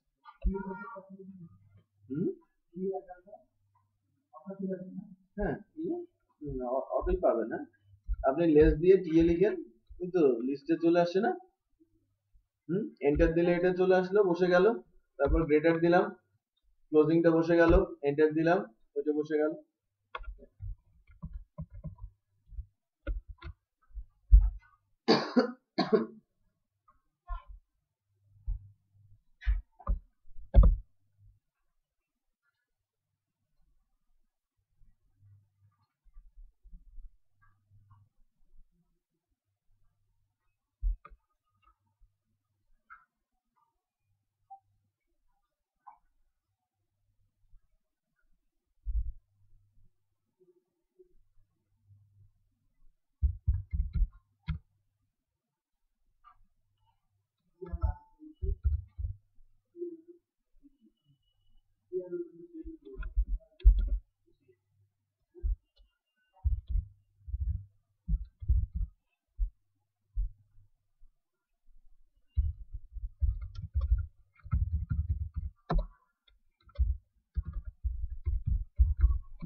আচ্ছা, সো এখন টেবিল লিখেছি, টিআর লিখেছি, টিডি লিখেছি, আউটপুট যদি দেখতে চাই নেই, কোনো আউটপুট দেখা কিন্তু যাচ্ছে না। টেবিলকে আমরা ভিজিবল করি নাই এখন। সো টেবিলকে আমরা ভিজিবল করার চেষ্টা করছি ফার্স্ট। ভিজিবল করার জন্য একটা বর্ডার দিয়ে দিই। বর্ডার বলছি 1 মিন্স 1 পিক্সেল। হ্যাঁ, আমি একটা চিকন বর্ডার চারিদিকে দিতে চাচ্ছি টেবিলের। ফাইলটাকে সেভ করে যদি রান করায়, লোড দেই, ফাইলটা সেভ করছি। আমি অ্যাকচুয়ালি কার্সারটা এখানে নিয়ে সেভ করতে পারি, আবার কন্ট্রোল ধরে এস দিতে পারি, সেভ হয়ে যাবে। হ্যাঁ, আবার যদি এটাকে রান করায় ব্রাউজারে গিয়ে এই লোড সাইনটা প্রেস করলে কি বারবার লোড হবে, হ্যাঁ, নতুন করে রিলোড হবে।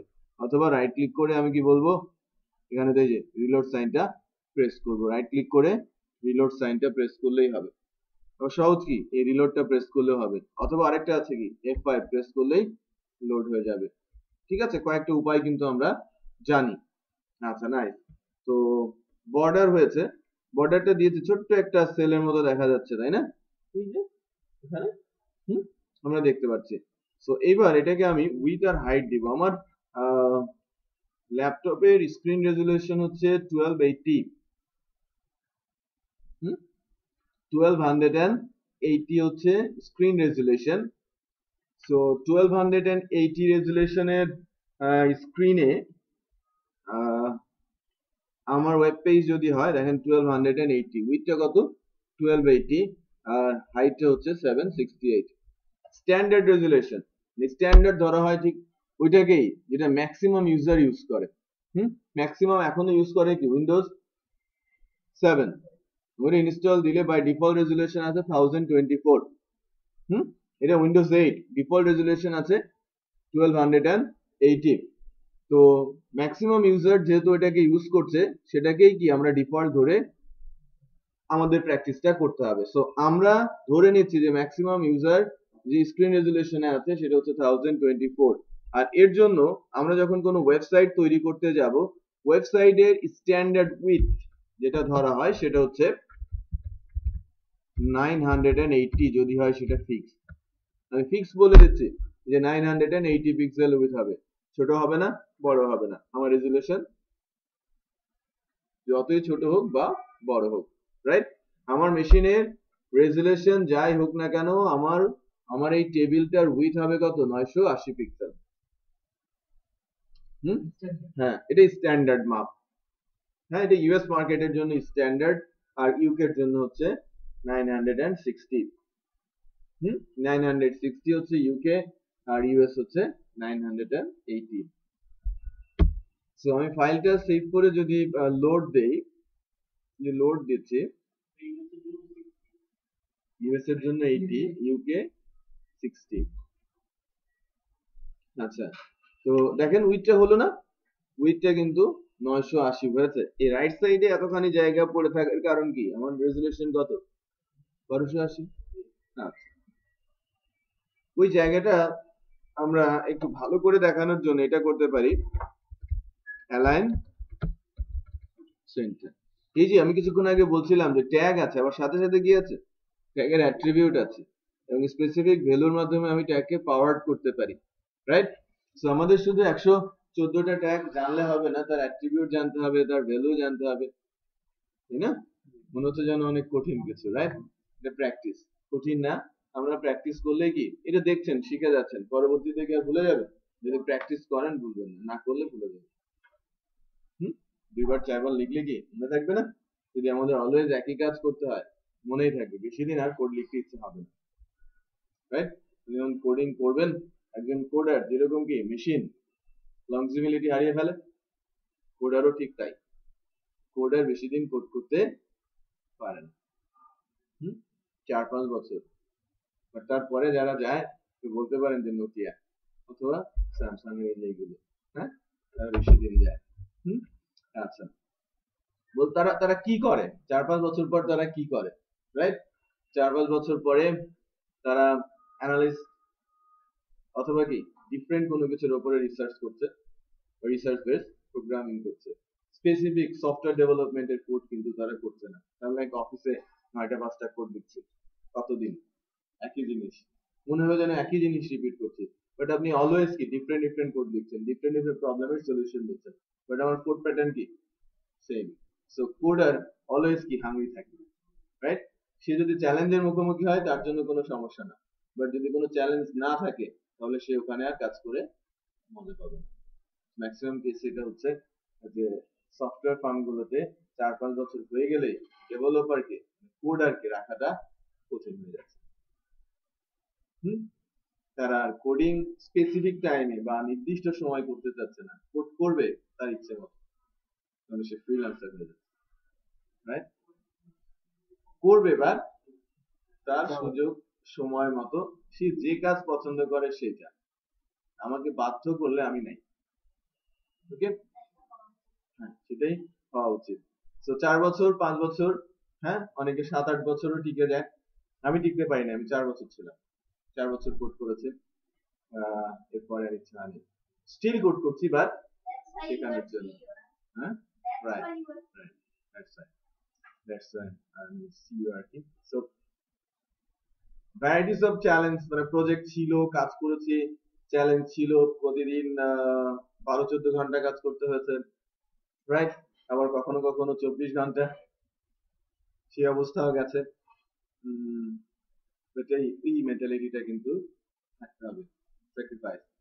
এই কারণেই ওই যারা জেন্ডার ফিমেল, রাইট, তাদের ডেভেলপার হওয়া কিন্তু টাফ। হ্যাঁ, তো অনেক সময় যেটা দেখা যায় যে প্রজেক্টের প্রয়োজনে ফ্যামিলি থেকে কোনো একজন মেম্বার এসে অফিসে বসে আছে আর নিয়ে কাজ করছে। আমি বোঝাতে পেরেছি? ওর হাজবেন্ড এসে বসে আছে, ওয়াইফ কাজ করছে, অথবা তার কাজ বাসায় গিয়ে করতে হচ্ছে, রাইট না? কারণ হচ্ছে নেক্সট ডে হচ্ছে deadline, next day the day after tomorrow deadline, আমার বেশ কিছু জব আছে যেটা করতে হবে। সো ডেডলাইন কখনোই কি মিস করা যাবে না। ওখানে যদি ছেলে হতো ভালো হতো, কাঁথা কম্বল নিয়ে আসো, রাইট, অথবা ব্যবস্থা করে দিচ্ছি, কাচ্চি ব্যবস্থা আছে, রাইট? তার মানে কি এখন আপনার সিইও অথবা প্রজেক্ট ম্যানেজার বলবে যে কাচ্চির ব্যবস্থা আছে, দ্যাট মিন্স আপনার বাসায় ফোন করে বলতে হবে আজকে বাসায় আসতে পারছি না, এভাবে বলবেন আপনাকে থাকতে হবে। আমি বোঝাতে পেরেছি? বলবে কাচ্চির ব্যবস্থা আছে, আপনার রাতে খাওয়ার ব্যবস্থা আছে। সো ওই সময়টাতে চ্যালেঞ্জের নিতে হবে আর কি, আদারওয়াইজ পারা যাবে না। অনেক সময় হ্যাং হয়ে যায়, দেখা যায় যে ডেভেলপার্স একটা ছোট্ট কাজ নিয়ে ঘন্টার পর ঘন্টা পার করে দিচ্ছে, সলিউশন হচ্ছে না। বাট ওটা হয়তো সে যদি ফ্রেশ থাকতো 5 মিনিটের কাজ ছিল, ওই যে হ্যাং হয়ে যাচ্ছে, একই জিনিস রিপিট করছে বা কোড করছে, মানে লংজিবিলিটি বলে একটা বিষয় আছে। আমরা যেটা জানি যে একজন ডেভেলপার ম্যাক্সিমাম দিনে 3 থেকে 3.5 ঘন্টা কোড লিখতে পারে, এর চেয়ে বেশি লিখলেই ভুল করার চান্স অনেক বেড়ে যায়। এর ওই হিসেবেই লোড দেওয়া হয়, লোড দেওয়া হয়। যে বলছেন সিইও আর প্রজেক্ট ম্যানেজার, তারা কিন্তু জানে যে ওই ডেভেলপার কতটুকু কাজ করতে পারবে একটা দিন, আর আমি যখন একটা দিনের জন্য কাজ হবে তাকে আমি কতটুকু কাজ অ্যাসাইন করব, রাইট? তো ওই দিনে সে হয়তো 8 ঘন্টা অফিস থাকবে, বাট কোড করবে কতটুকু? 3.5 থেকে 4 ঘন্টা, বাকি সময়টা কপি খাবে, চ্যাট করবে, তাই না? এই কাজগুলো করবে। ওকে,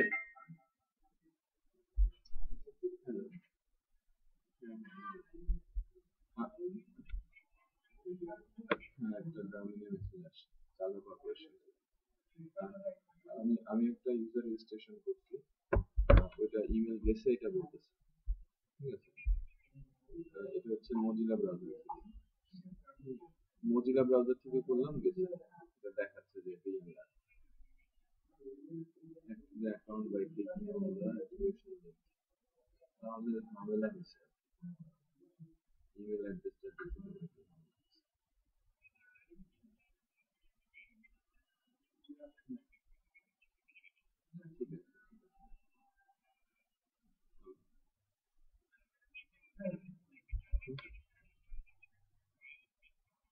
আচ্ছা,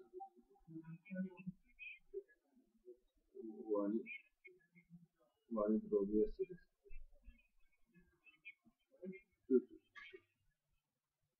ওয়ারিদ না,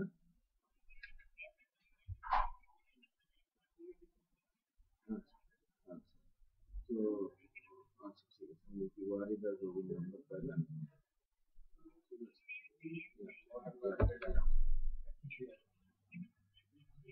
এটা আমি জানি না 6 7 এর একটা নাম্বার আছে 6 8 এর একটা নাম্বার আছে ঠিক আছে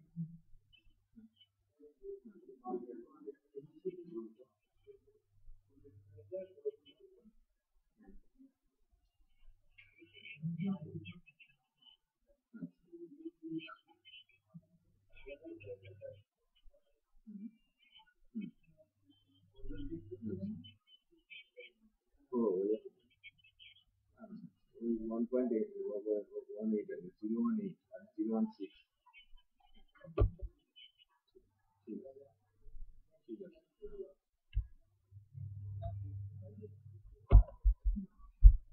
আচ্ছা তো আমাদের একটু সেন্টারে আসার কথা দেখি লোড দিয়ে সেভ করি নাই না সেভ করে লোড দেই তো সেন্টারে এসেছে না আচ্ছা এবার এটা একটু হাইট সেট করি হাইট আমি বলছি 900 পিক্সেল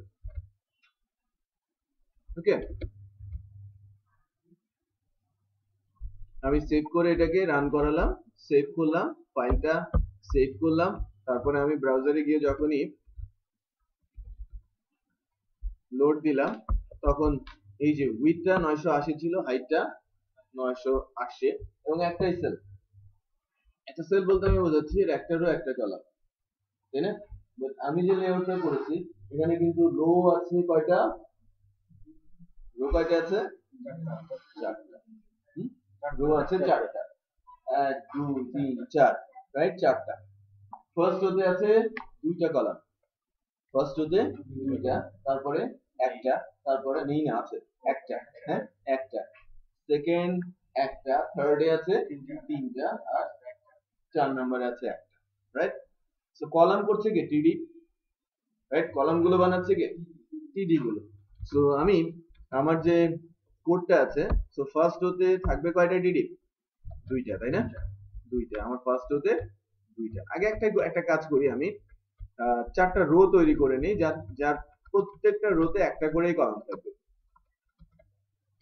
কপি করে কি করে দিচ্ছি ব্যাস ফাইলটা সেভ করে রান করাই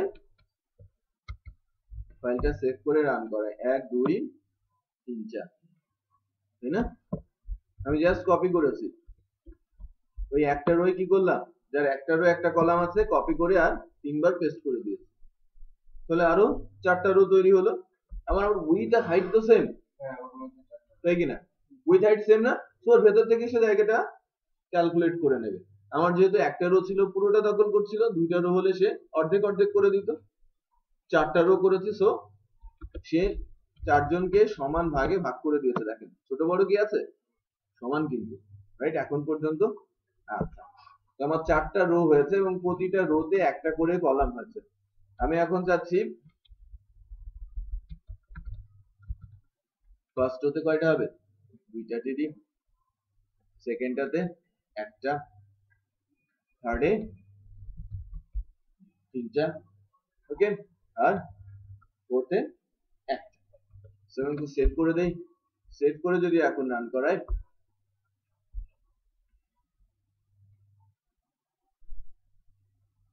সেল এসেছে আমার প্রথম রোতে দুইটা সেল দেখা যাচ্ছে সেকেন্ড রোতে একটা সেল দেখা যাচ্ছে থার্ড রোতে তিনটা সেল দেখা যাচ্ছে আর ফোর্থেও একটা সেল দেখা যাচ্ছে তো সেইগুলো ঠিক আছে বাট আমি যা এঁকেছিলাম তার ধারে কাছে কিন্তু যায় নাই রাইট আচ্ছা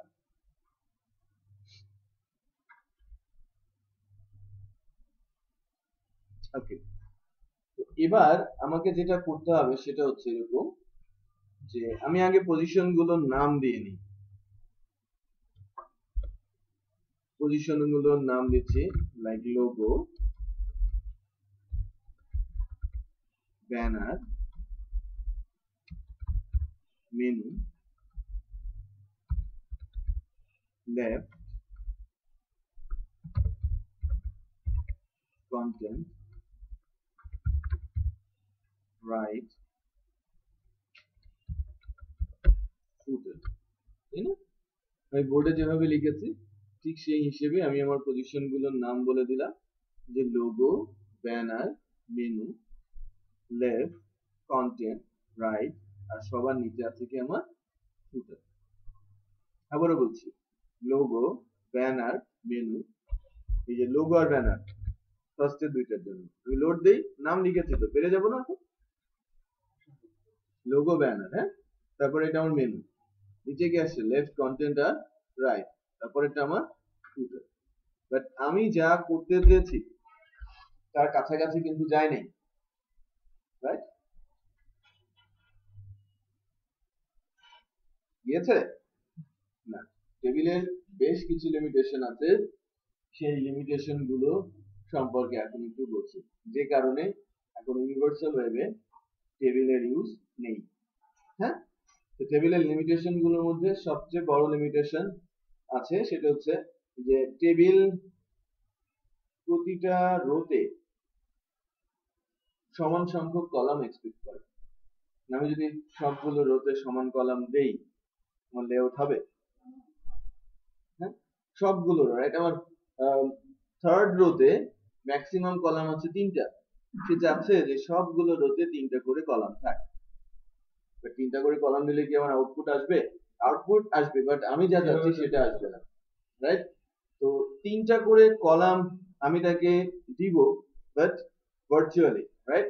সে বুঝবে 3টা হয়েছে, বাট আমরা শো করব কি আমরা যে কয়টা চাচ্ছি। যে লাইক আমার ডিসপ্লে হবে 2টা, বাট টেবিল বুঝবে কি এখানে কলাম আছে 3টা, রাইট? সো দেখেন এই যে জায়গাটা ফ্রি পড়ে আছে সেটা কিন্তু এই রাইটের সমান। আবার এখানে যদি দুইটা স্পেস ব্ল্যাঙ্ক, এটা হচ্ছে কন্টেন্ট রাইটের সমান। নিচের ফুটারের বেলাও তাই, রাইট? সো এখানে আমি কি করতে পারি, যে আমি চাচ্ছি ব্যানারটা এই জায়গাটা দখল করুক, রাইট? তাহলে আমি ব্যানার যে টিডিটা তৈরি করছে ওই টিডিতে যদি আমি বলি যে না তুমি একটা না 2টা সমান, তাহলে কি এটা কভার করে নেবে। সো ট্যাগ আছে, ট্যাগ বলবো না, অ্যাট্রিবিউট আছে, কলাম স্প্যান, কলাম স্প্যান বলছি আমি, ঠিক। তো আমাকে এভাবে ক্যালকুলেট করতে হবে যে 3টা টিডি হলো কিনা। 3টা টিডি হওয়ার জন্য এটা একটা, আর এটা কি একাই 2টা, 3টা হলো না? 3টা। সো দেখি সে পুরোটা কভার করছে কিনা এখন, তাই না? সে কভার করে গেছে, রাইট? করেছে না? এটা কভার করে গেছে। মেনুর জন্য কত লিখবো? হ্যাঁ, মেনুর জন্য আমাকে লিখতে হবে 3। সো মেনু তো পুরোটা কভার করবে। একা আছে, একাকে কতজনের সমান হতে হবে? কলাম স্প্যান কত হবে? 3। আচ্ছা, সো মেনুটা দিলাম 3 দিলাম, দেখি হ্যাঁ কভার করেছে। এবার ফুটারে আসি, ফুটারে কত হবে? সেম 3, কলাম স্প্যান কভার করেছে। এখন কিছুটা কাছাকাছি এসেছে, উইডথ আর হাইট এখন চেঞ্জ করলে কি আমরা যে লেআউটটা করতে চাচ্ছি সেই ডিজায়ার লেআউটটা পেয়ে যাবে। আমার লোগো আর ব্যানার এত বড় হওয়ার কথা না, তাই না? মেনুটার সাইজ এরকম হওয়ার কথা না, মেনুটা অনেক চিকন হবে, তাই না? ফুটারটাও অনেক চিকন হবে, মাঝের জায়গাটা একটু লম্বা হবে, বড় হবে, জায়গা বেশি থাকবে, সেটাই হবে। ওইটাই কিন্তু ছোট হয়ে আছে, বাই দ্য ওয়ে। সো এখন আমরা লোগো এখানে একটা লিমিটেশন তো আমরা দেখলাম এবং এটা রিজলভের ব্যবস্থাও আমরা করলাম, বাট এখন যেটা করতে হবে যে পরবর্তী লিমিটেশনটা সম্পর্কে জেনে দেন আমাকে কাজ করতে হবে। যে লাইক আমি লোগোটাকে ছোট করতে চাচ্ছি, লোগোর হাইটটা যখন ছোট করবো একটু খেয়াল করবেন যে ব্যানারের হাইটও ছোট হয়ে যাচ্ছে, কারণ টেবিলে একই রোতে সবগুলো কলাম সেম হাইটে থাকবে। টেবিলের রো সেম হাইটের হবে, ওর ভেতরে যতগুলোই কলাম থাকে না কেন, রাইট? তাহলে আমি যদি লোগোর হাইটটা কমিয়ে দেই, ব্যানারের হাইট অটো, রাইট? আমি যদি একটু লিখি লোগো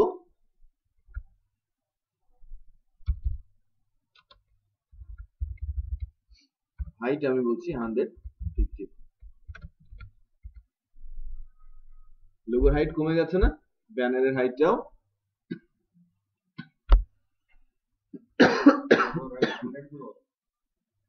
লোগোর হাইট দিয়েছি কত? 150। সো ব্যানারের হাইটও 150 হয়েছে। এবার দেখি এটা তো গেল আমার হরাইজন্টাল লিমিটেশন, যে আমি লোগোর হাইট কমিয়েছি, ব্যানারের হাইট কমে গেছে, লোগোর উইথ কমিয়ে দিচ্ছি, তাহলে কি হবে? ভার্টিক্যাল স্পেস বরাবর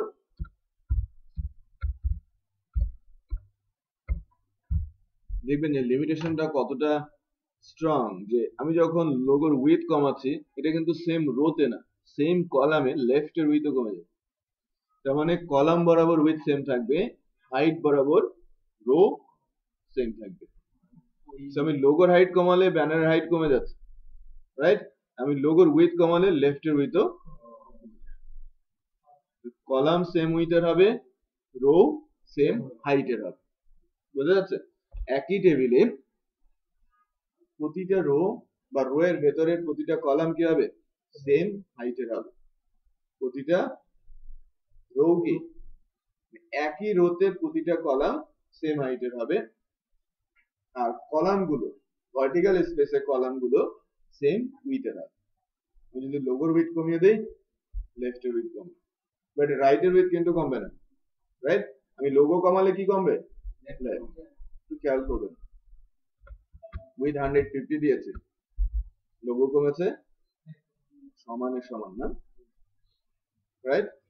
এটা যদি বাট আমরা যদি একটু ডিফারেন্ট কিছু চাই, তাহলে কিন্তু প্রবলেম হয়ে যাবে, না? আমি যদি লোগোর উইথটা একটু বেশি আর লেফটেরটা কম চাই, প্রবলেম হবে না? তখন গন্ডগোলটা বাঁধবে।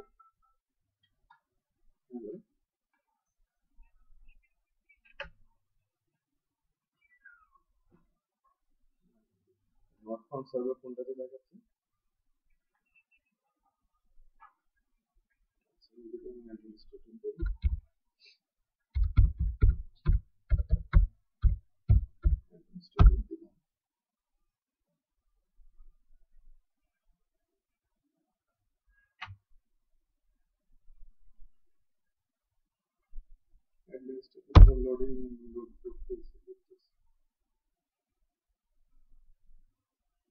লোডিং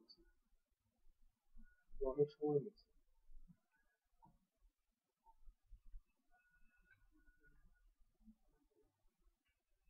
কন্টেনার, হ্যাঁ, অ্যাডমিনিস্ট্রেটিভ কাজ।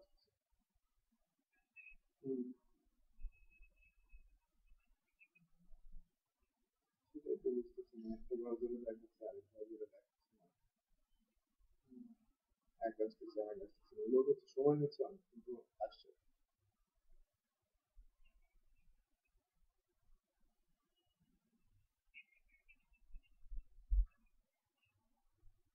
দেখো উইন্ডোজে চার্জও নেয়, প্রয়োজন কিন্তু চার্জ দিয়ে যে 5 মিনিট যদি প্রবলেম।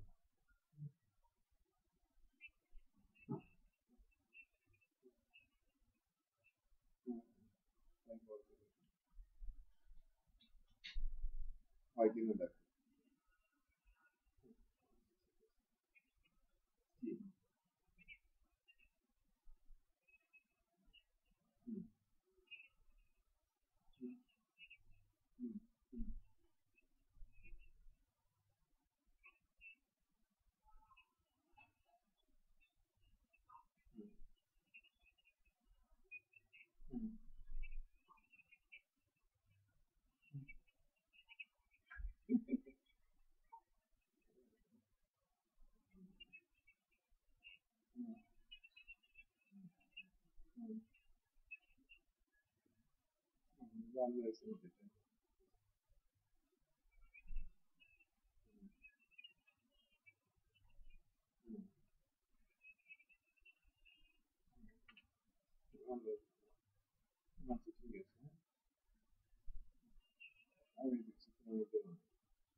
আচ্ছা, তো দুইটা জিনিস বুঝলাম, হরাইজন্টাল আরেকটা কি ভার্টিক্যাল।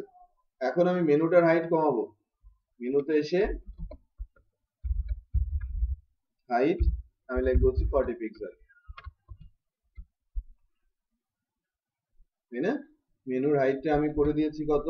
Height 40 pixel. এখন ফুটারটাও তো কমাতে হবে, আমার ফুটারটা অনেক লম্বা হয়ে যাচ্ছে না, হাইটটা অনেক বেশি। হাইট আমি ফুটারে বলছি স্পেস দিয়ে, এই যে যেখানে কলাম স্প্যান শেষ হলো, একটা অ্যাট্রিবিউট শেষ হলো, ভ্যালু দিলাম, কোটেশনের মধ্যে ভ্যালু দিতে হয় না? তারপরে স্পেস দিলেই কিন্তু এখানকার ইউজড অ্যাট্রিবিউট কোন কোন অ্যাট্রিবিউট গুলোকে আমি ইউজ করতে পারি সে লিস্ট একটা দেখাচ্ছে। রাইট, আমার দরকার কি হাইট, আমি এস লিখলাম, এখানে কিন্তু নেই। কারণ কি, আমি HTML5 ইউজ করছি আর HTML ট্যাগে TD এর মধ্যে বা টেবিলের মধ্যে বা TR এর মধ্যে হাইট অ্যাট্রিবিউটটা ডেপ্রিকেটেড হয়ে গেছে। ডেপ্রিকেটেড মানে কি, ভার্সন থেকে বাদ দিয়ে দেওয়া। বাট আমি ইউজ করছি, আউটপুট আসছে। কারণ কি, HTML এরর সহ আউটপুট দেখাতে পারে। হয়তো একসময় বলেছিলাম। বাট এই কাজগুলো আমরা পরবর্তীতে করব কি দিয়ে, CSS এর মাধ্যমে। এখন তো আমি যদি হাইট না দেই তাহলে তো কোনো কিছু আসবে না, রাইট? আর আমরা CSS জানি না। তো এই যে কাজটা, এখানে একটা এরর এসে আছে, আমি মেসেজটা যদি দেখি, দেখেন খেয়াল করে মেসেজটা কিন্তু লিখেছে table height not allowed on element table at this point, line number বলছে। আর কোন একটা জায়গায় যেখানে বলছে the width attribute on the table element is obsolete, use CSS instead, right? আপনি টেবিল থেকে width কে বাদ দিয়ে দেওয়া হয়েছে, যদি আপনি এটা ইউজ করতে চান CSS ইউজ করেন। এটা আমরা CSS তো জানি না, রাইট? এই কারণে আমি বাধ্য হয়ে width ইউজ করছি। ওয়ার্নিং এরর আছে, বাট তারপরেও কি HTML যেহেতু এরর ওয়ার্নিং সহ রান করতে পারে, রান করছে, আউটপুট আসছে। আমরা যখন CSS শিখবো তখন এরর গুলো ফিক্স আপ করতে পারবো।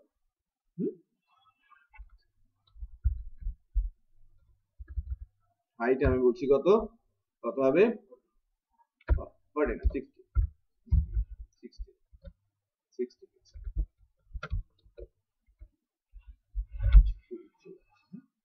আমার লোগো, আমার ব্যানার, আমার মেনু, লেফট, কন্টেন্ট, রাইট আর নিচে ফিল্টার।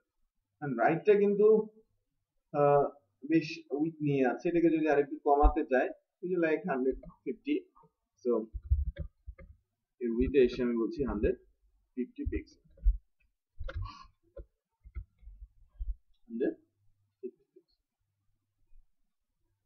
ঠিক আছে?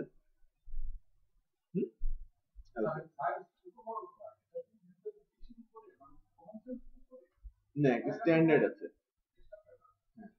এই যে আমি উইথ বললাম 980, এটা একটা স্ট্যান্ডার্ড।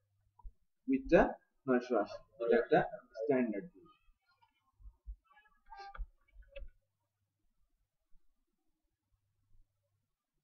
তাহলে আমরা লেআউট বা কাঠামো তৈরি করতে পারলাম আজকে।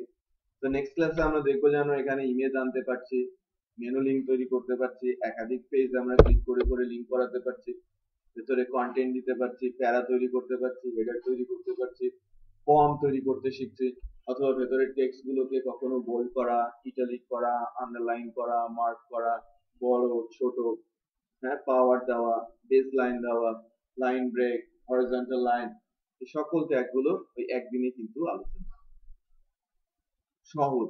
ওই ট্যাগ গুলো বলা হয় very simple HTML tag. So next ক্লাসটা সিম্পল HTML ট্যাগ এর উপরে, যে আমাদের ওই একদিনেই প্রায় 20-25টা ট্যাগ শেখাবে। ঠিক আছে? সো 20-25টা ট্যাগ আমরা ওই দিন আলোচনা করব। এরপরে দেখবেন যেন আপনারা টেবিল লেআউট দিয়ে একটা স্ট্যাটিক টাইপের পেজ বা ওয়েবসাইটই বানিয়ে ফেলতে পারছেন পার্সোনাল লেভেলে। সো নেক্সট ক্লাসটা অত্যন্ত ইম্পর্টেন্ট। নেক্সট ক্লাসটা বুধবার 1 তারিখ 2:30 মিনিটে। ঠিক আছে? 2:30 থেকে 5:30 পর্যন্ত হবে।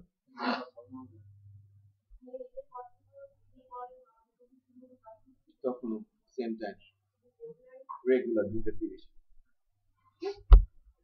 সো এটা আমি শিডিউল করে দিচ্ছি।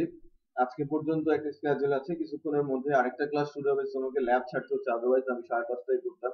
বাট নেক্সট ক্লাস থেকেও তারাও পিছিয়ে যাবে, হ্যাঁ, আধা ঘন্টা করে পিছিয়ে যাবে। সো ফর্মাল একটা মেসেজও আপনাদের দেওয়া হবে, হ্যাঁ, অফিস থেকে একটা মেসেজ দেওয়া হবে যে এটা 5:30 হবে। অ্যাটেন্ডেন্স দেওয়া হয়েছে।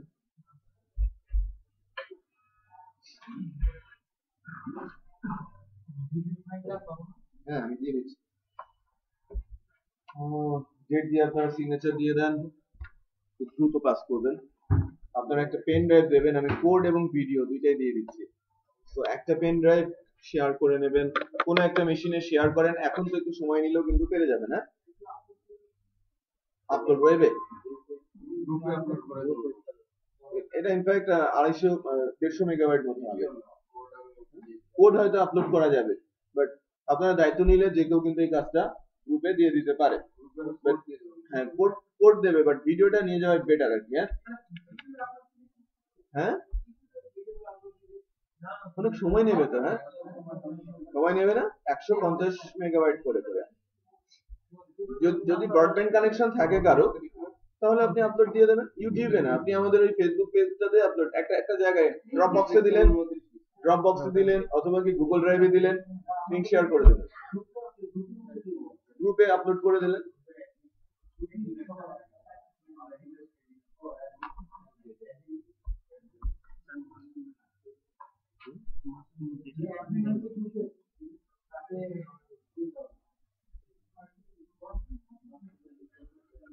ব্রডব্যান্ড থাকলে বেটার হবে। হ্যাঁ ওই আপনার ওই ইয়ে দিয়ে কি বলেন ওয়্যারলেস দিয়ে কিন্তু কঠিন হবে।